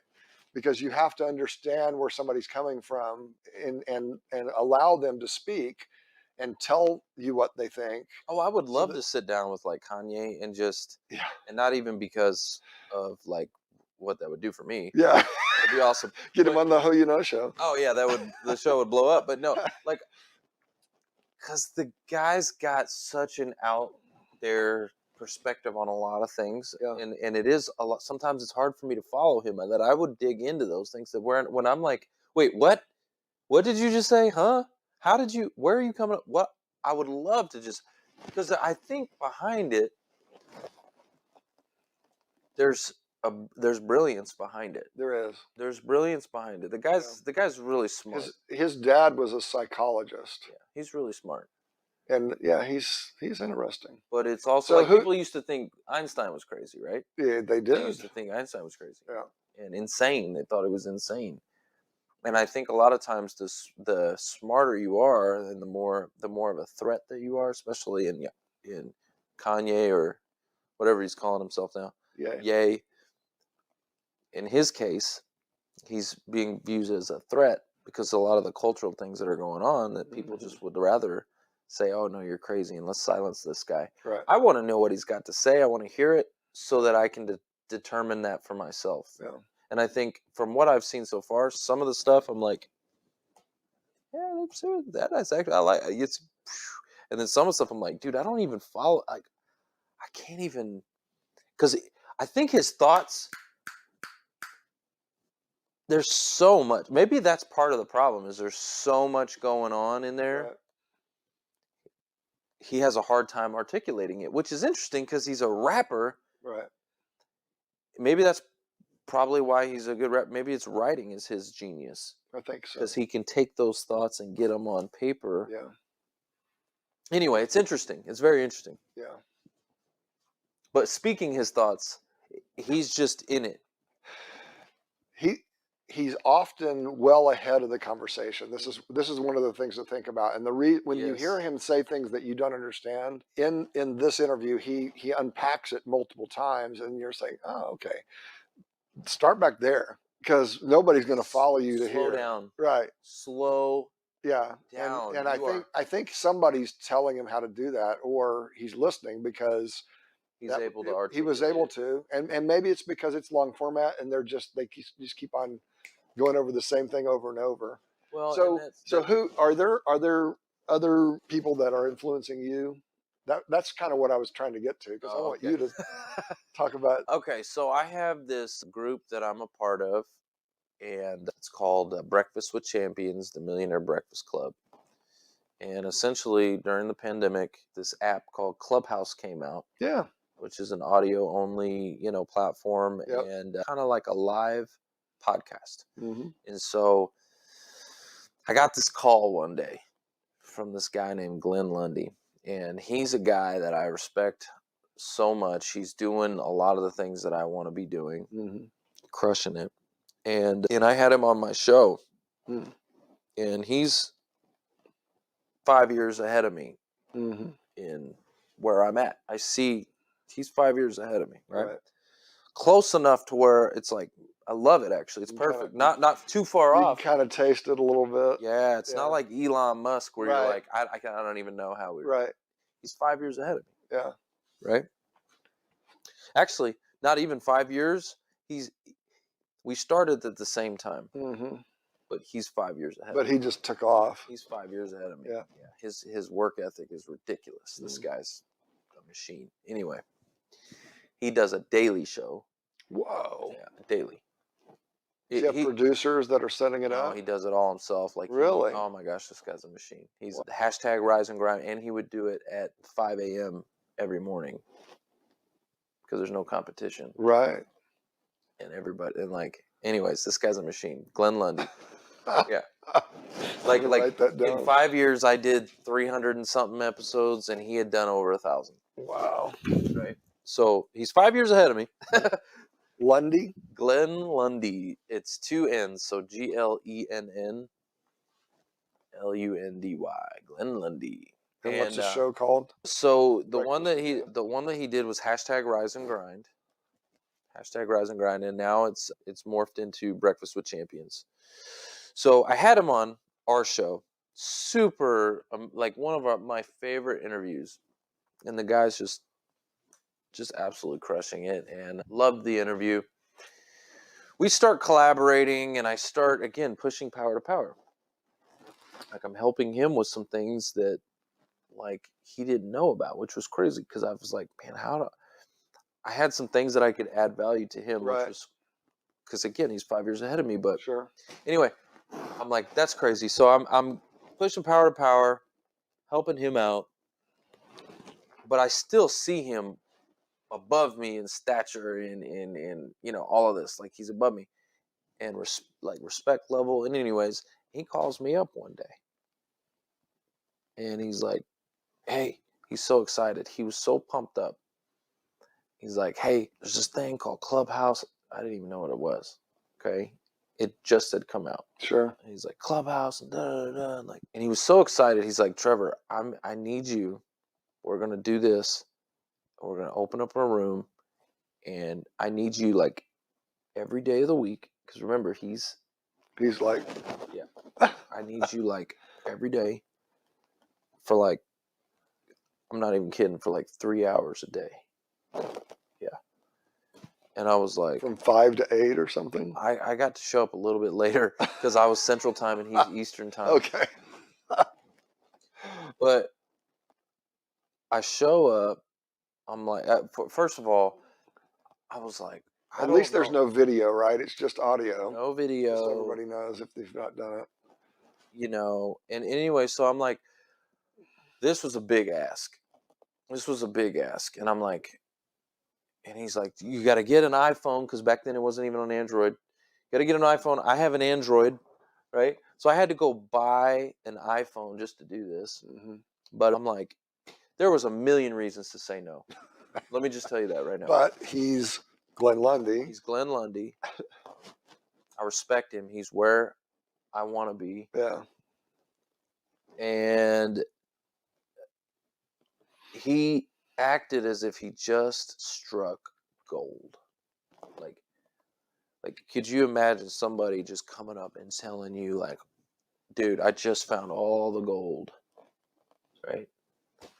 And that's the way his passion and excitement for it was. And I'm like, he knows something I don't know. Mm-hmm. This guy knows something I don't know. And he's calling me? Mm-hmm. Yes. The answer is yes. So I'm like, yes. So I show up. I go out, I buy this iPhone, download the app. You have to be invited in. It's like in the beginning, you had to be invited. So we're trying to figure out how to get the invite to me and all this and that and everything. I finally get in. I get in this thing, and holy smokes. And this was the very first day he opened the room. I was there day one and have been with him since, in the clubhouse with him. Day one, opened the room, and some of the biggest names come in this room. Mm. We've had, Grant Cardone, Les Brown, Jordan Peterson. Really? Yes. Wow. Just behemoths Yeah.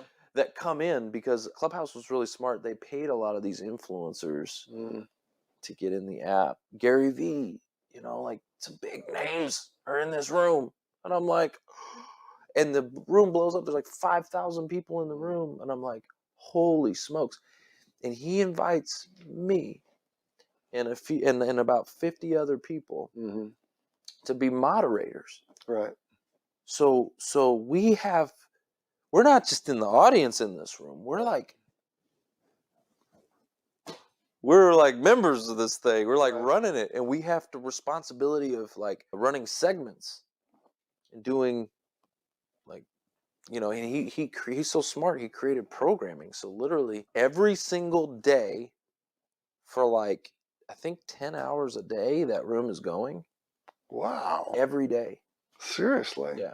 And he's brilliant too. And he's on it the whole time? He's not on it the whole time. Okay. He was in the beginning. He was like hooked in this thing. And he's exploded since then. Huh. But he was in the beginning, but what he's smart was he got all these influencers to programming. So for me, I'm now Mondays at 9:30 a.m. Central Time. So I got 30-minute slot. Oh, wow.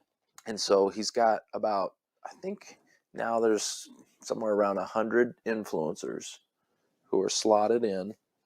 And then he's, again, brilliant. So he's recording it. And so he created probably, I would imagine, the first ever, maybe somebody's probably bit off of him, but he's created the first ever collaborative podcast with over 100 thought leaders. Like it's a collective podcast of 100 different thought leaders. So it's a radio show. It's crazy. I mean, it's a whole radio program. Yeah. For an entire day. I mean, 10 hours is a full day plus. Yeah. Huh. So smart what he did. Interesting. And just incredible what this guy does. But I guess this whole conversation came from who are you leaning on? Yeah. Who's influencing you? Glenn Lundy is definitely one of those people. But I get to hear and listen from some of the brightest minds. I get to hear because they're coming on there too. Yep, Dave Meltzer and Amelia Antonetti. And where do you think I get a lot of the bigger guests that I have on my show? I get them from there. That's where a lot of them come from.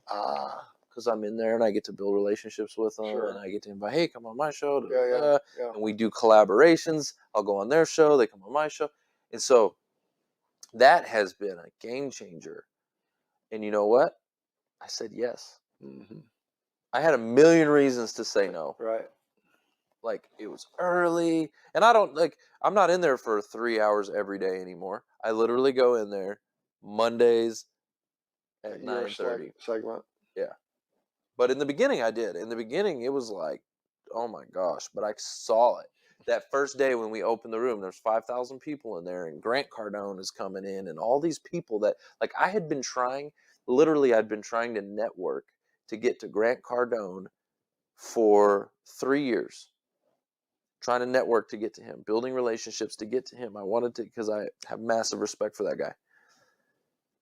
Joined this room, day one, I got him on my show. I was like, holy crap, Grant's here, and I got him on my podcast, day one. I was like, whoa. That's awesome. And so access to people that you couldn't have access to anymore. Clubhouse changed that. Glenn Lundy changed that.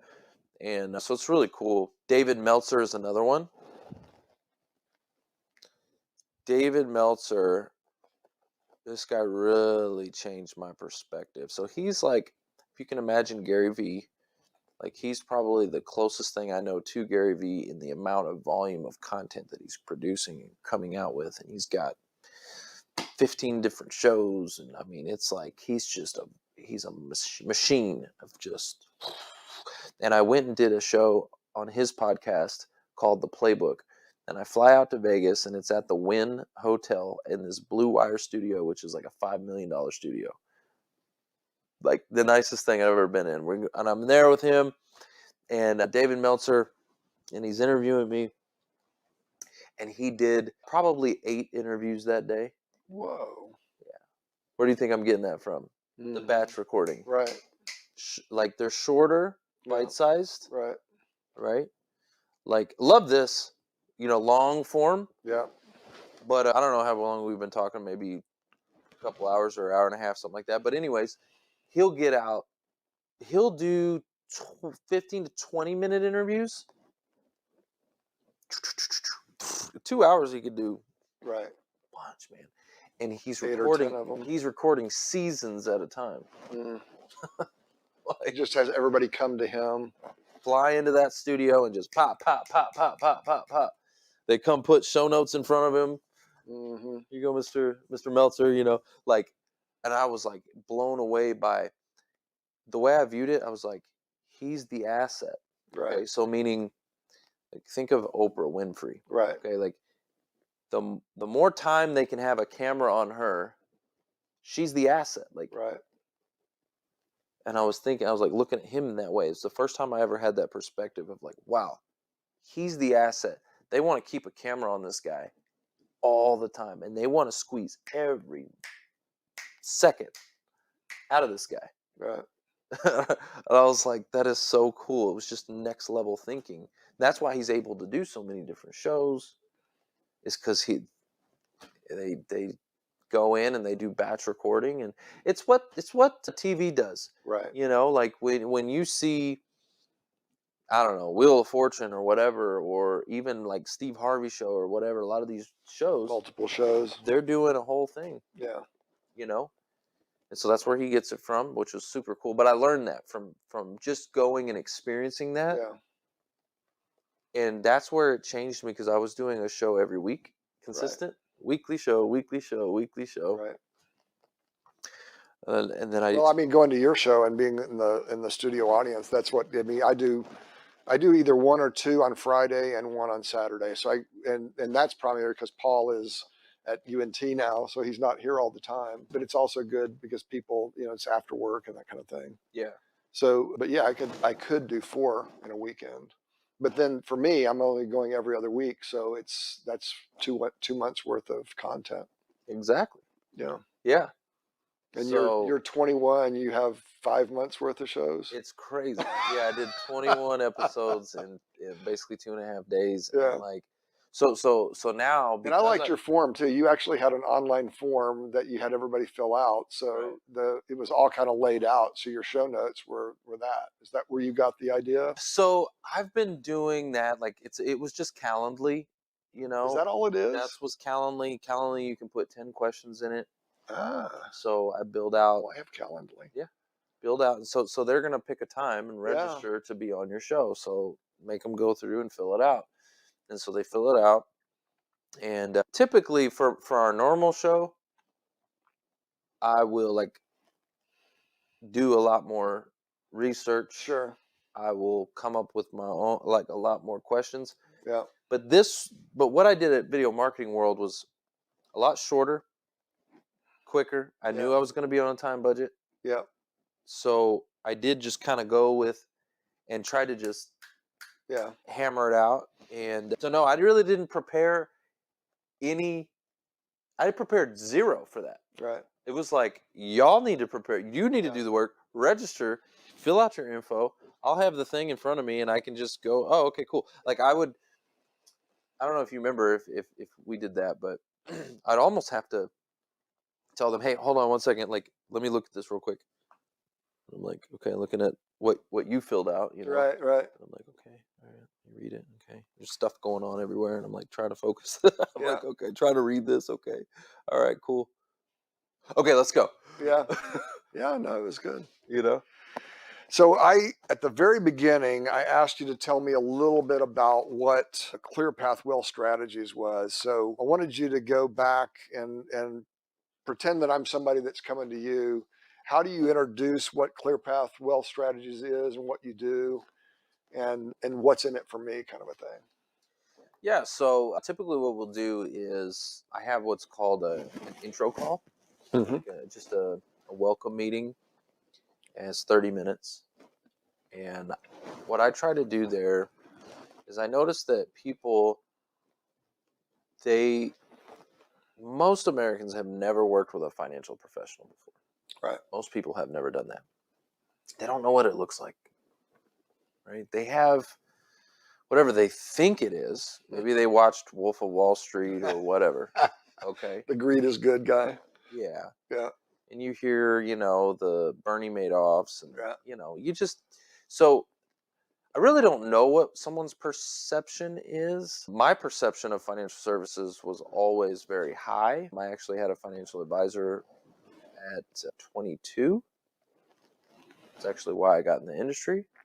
But so I had always sought out that guidance because I didn't come from money. Like I told you, growing up, it was really rough. So when I started coming into money, like I was like, I have to be a good steward.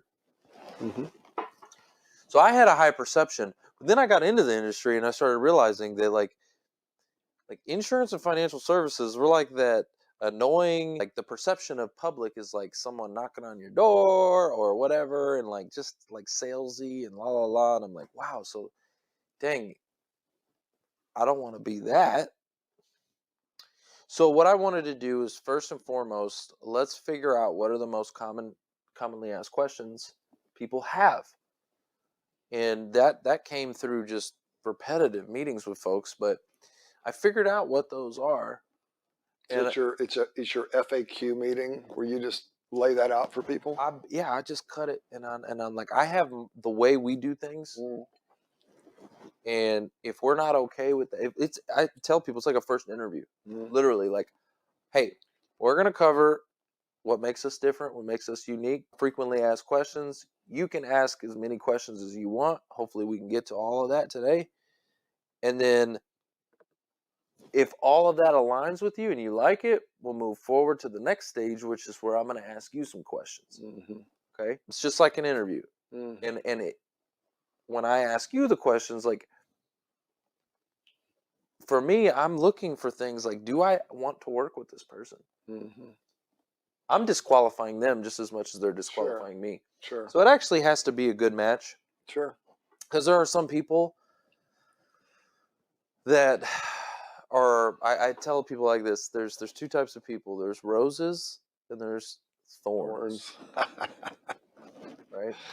And it's like, I don't want to work with the thorns. I want Who to was it that said every rose has a thorn, though? Yeah, that's true. Every road has a thorn.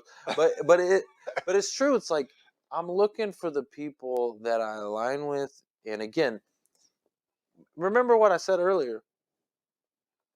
Authenticity. If you're yourself, I'm telling people this is exactly how we run things. Right.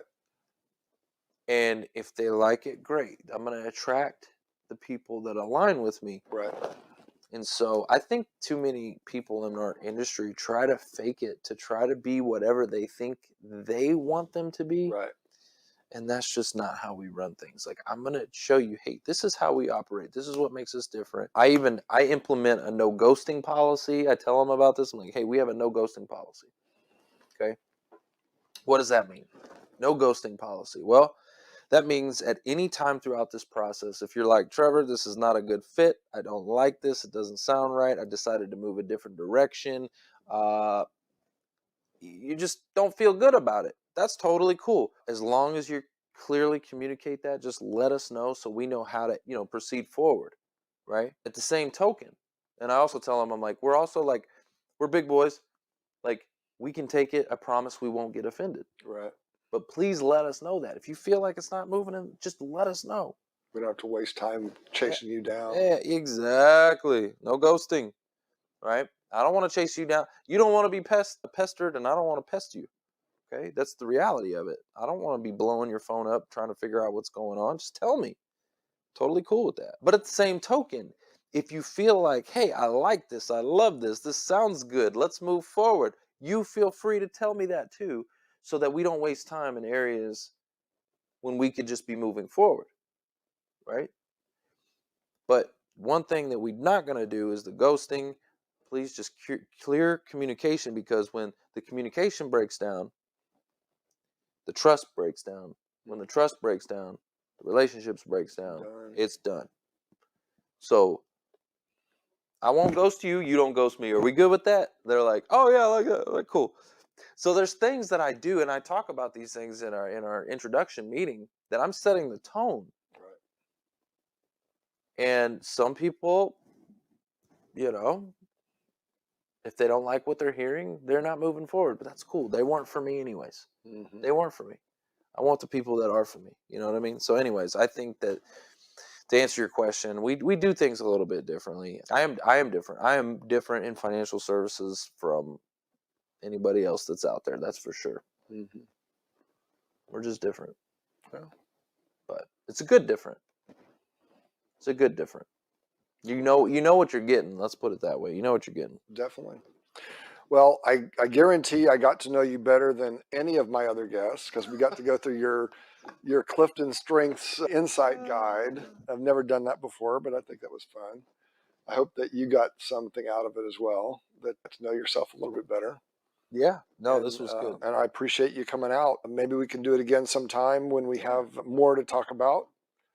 But is there anything else that you have on your mind that you'd like to share? Any passing thoughts or ideas? As I think, just in reflection of this interview, I think it is important to reflect on what makes you you. Mm-hmm. We were just talking about authenticity and all of these things.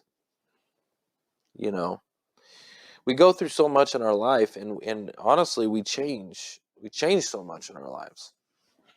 But this is so spot on right here that I think it's important to understand what drives us. Like I'm guys, I guess I'm curious on that. Maybe we take a deeper dive at like why these things are the way they are. That would be my curiosity. Why are these my 5 strengths? What is it about the way I grew up or my childhood or whatever that made those so dominant for me? Yeah. Or is it just the way I was born? Was I born this way, or was I made this way? So by the numbers, according to Gallup, by the time we're 5 or 6 years old, our personality is pretty well set. 5 or 6? Yeah. Wow. So yeah. So the opportunity though That's interesting. so you've described what you were in your younger ages based on the influences that you had in your life, and then thankfully your father came into your life, and you had a different perspective and a different lease on life, and you've become a very successful individual because of all of it, right? So the theme of my business is learn, change, and grow. So we learn from where we start, and we decide what we want to be, we change, and then we continue to learn after we grow. So your slingshot is a perfect example of that. You know, you had a setback, you took that to stock, but because you're futuristic and all the other things, you're obviously outward looking. So you made a plan for something bold and in a new direction, and you're building towards that. So I sign my letters. I don't know if you've noticed this I do it on LinkedIn as well, love and peace. Well, my strengths are connectedness, which is love. That's the way I think about it. Maximizer, so that's the connector is my French side, my dad's side. That's Rochelle. Burkhardt is German. That's my mother. She came from Germany. That's the maximizer. That's the get it done, you know, at all costs kind of thing. Ideation, input, and belief. So, I see connections between everything, but I'm often in the way that I was made just by myself. I'm bristly because I want to get things done, and I want to get things done my way. So over years of learning, I have backed off on that. That's the basement and the balcony behaviors, right? It's like, how do I become more balcony than basement? And then how do I apologize whenever I offend? Because I do. I mean, like you were saying, you know, you're very outgoing with what your issues are. And I am too. So I am not by nature necessarily love and peace. But I decided, because Jesus says that we're supposed to love our neighbor as ourselves, right? That's the second commandment, love God first and then love your neighbor as yourself. That's the way that I need to be, right? As my primary focus on life. So just because we're made in a certain way doesn't mean that we can't use that big, huge brain that we have to decide that we're going to become more than who we are. That's so good. Right? That's so good. Because, so you are who you are because of the way that you were made and fostered. Oh man, right? You just made me think. It's the craziest thought I've ever had. I wonder if you've ever thought this. I wonder what Jesus Gallup. I wonder what his would look like. I don't know. I don't know. He'd break it. It's a different quality. He's like, listen, it's you a different can't put quality. me in Maybe he'd be all 34 strong. I don't know. Yeah, hey, who knows, man? That's crazy to think about, though. Like, what? The system. Well, he was one of one, literally, because he was born of the Holy Spirit and a woman, right? So it may be a little different for that. That's just interesting to think about. That's a good point, though. But the point is that we, as adult, thinking, caring human beings, can decide that we're going to be something that we're not, right? And because we are told that these behaviors are the things that make us more like Christ, then we might want to grow into those things, right? And sometimes you have to put aside the things that you are to become what you should be. And the should is not I don't mean that from a legalistic, I mean it from a want perspective, right? Because we know that the end that we have if we are with him is better than it is if we're not with him, right? So we strive towards those things. So this is not a Gallup discussion that we're having. We're having more of a spiritual discussion, but I think that strengths are our gifts. So, and if you look at the spiritual gifts in the New Testament, those are things that are very much aligned with what people were good at doing, right? Paul was called to be the apostle to the Gentiles. Well, he was killing Christians. So why did God call him? Well, because he was an expert in Hebrew and an expert in Greek, and he knew how to dissect cultures and to help people see how what they were doing or thinking wasn't necessarily in alignment with their eternal good. And he saved, millions, maybe billions of people because of the writing that he did. So he was an instrument of God. He even calls himself an instrument of God, chosen because of who he was, even though that what he was doing when he was called was a killer. You know, it is really amazing when you talk about that, because you think about that a lot. God often uses people with scars. right, Like, you think about Moses. right, Moses was a killer. yep, You know what I mean? and not a speaker.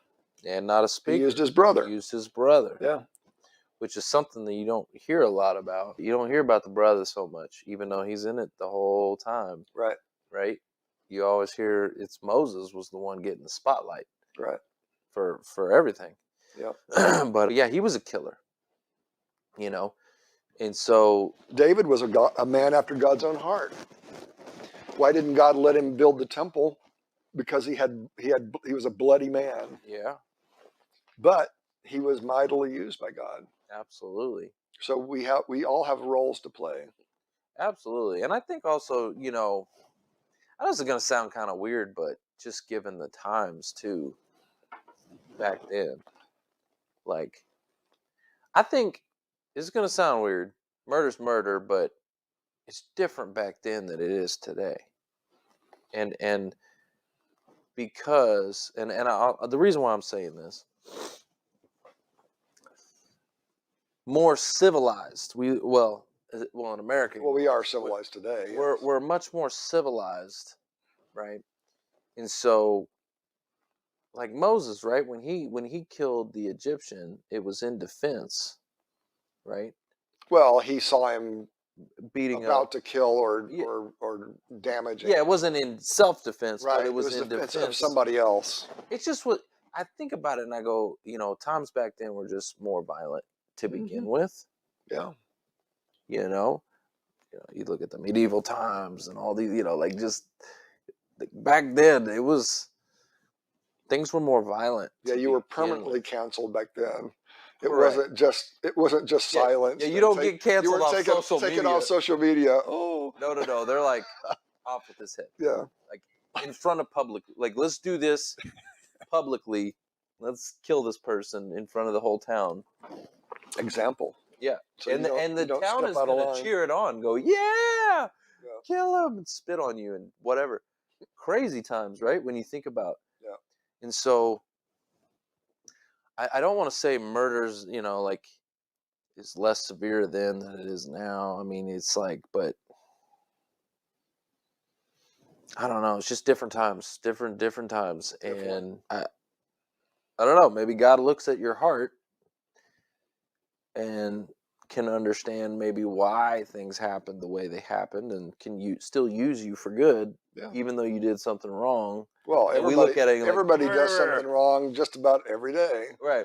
But like murder is kind of like that's a different level. It's kind of like on the top of our moral list, right? It's like kind of like up there. But maybe that's not what it was back then, and maybe God doesn't look at it that way. I mean, I know that's kind of hard to hear, but think about it. Like back then, it was so violent. Murder was just like all the time, like just murder, and violent too, like violent murder, not just like now we do when somebody's lethal injection or whatever. Right. Like no, they were like off with your head and like torturing people and doing this crazy stuff. I don't know. It's just an interesting thing to think about, but I don't know why we went off on that. I don't know either. That was a. I'm trying to figure out a way out of this. That was a yay moment. Definitely. That was a yay moment. I'm just thinking. Like, I'm also a free thinker. That's why I respect him. I do. I think he's just, like you said, he's too quick. Like, I'm trying to figure out my own rabbit hole as I'm saying it. I'm like, I think he's in his rabbit hole. That's for sure. Yeah, he definitely is. All right, well, I'll send you that link. I really appreciate getting to know you better today. This has been a phenomenal conversation. I look forward to following you, and as soon as I switch to the news platform, I'll publish on yours, and you're happy to publish on mine as well. Yeah, let's go. Awesome, man. Well, thanks very much. I appreciate you coming out, and we'll see you next time. Cheers. Cheers. Goodbye.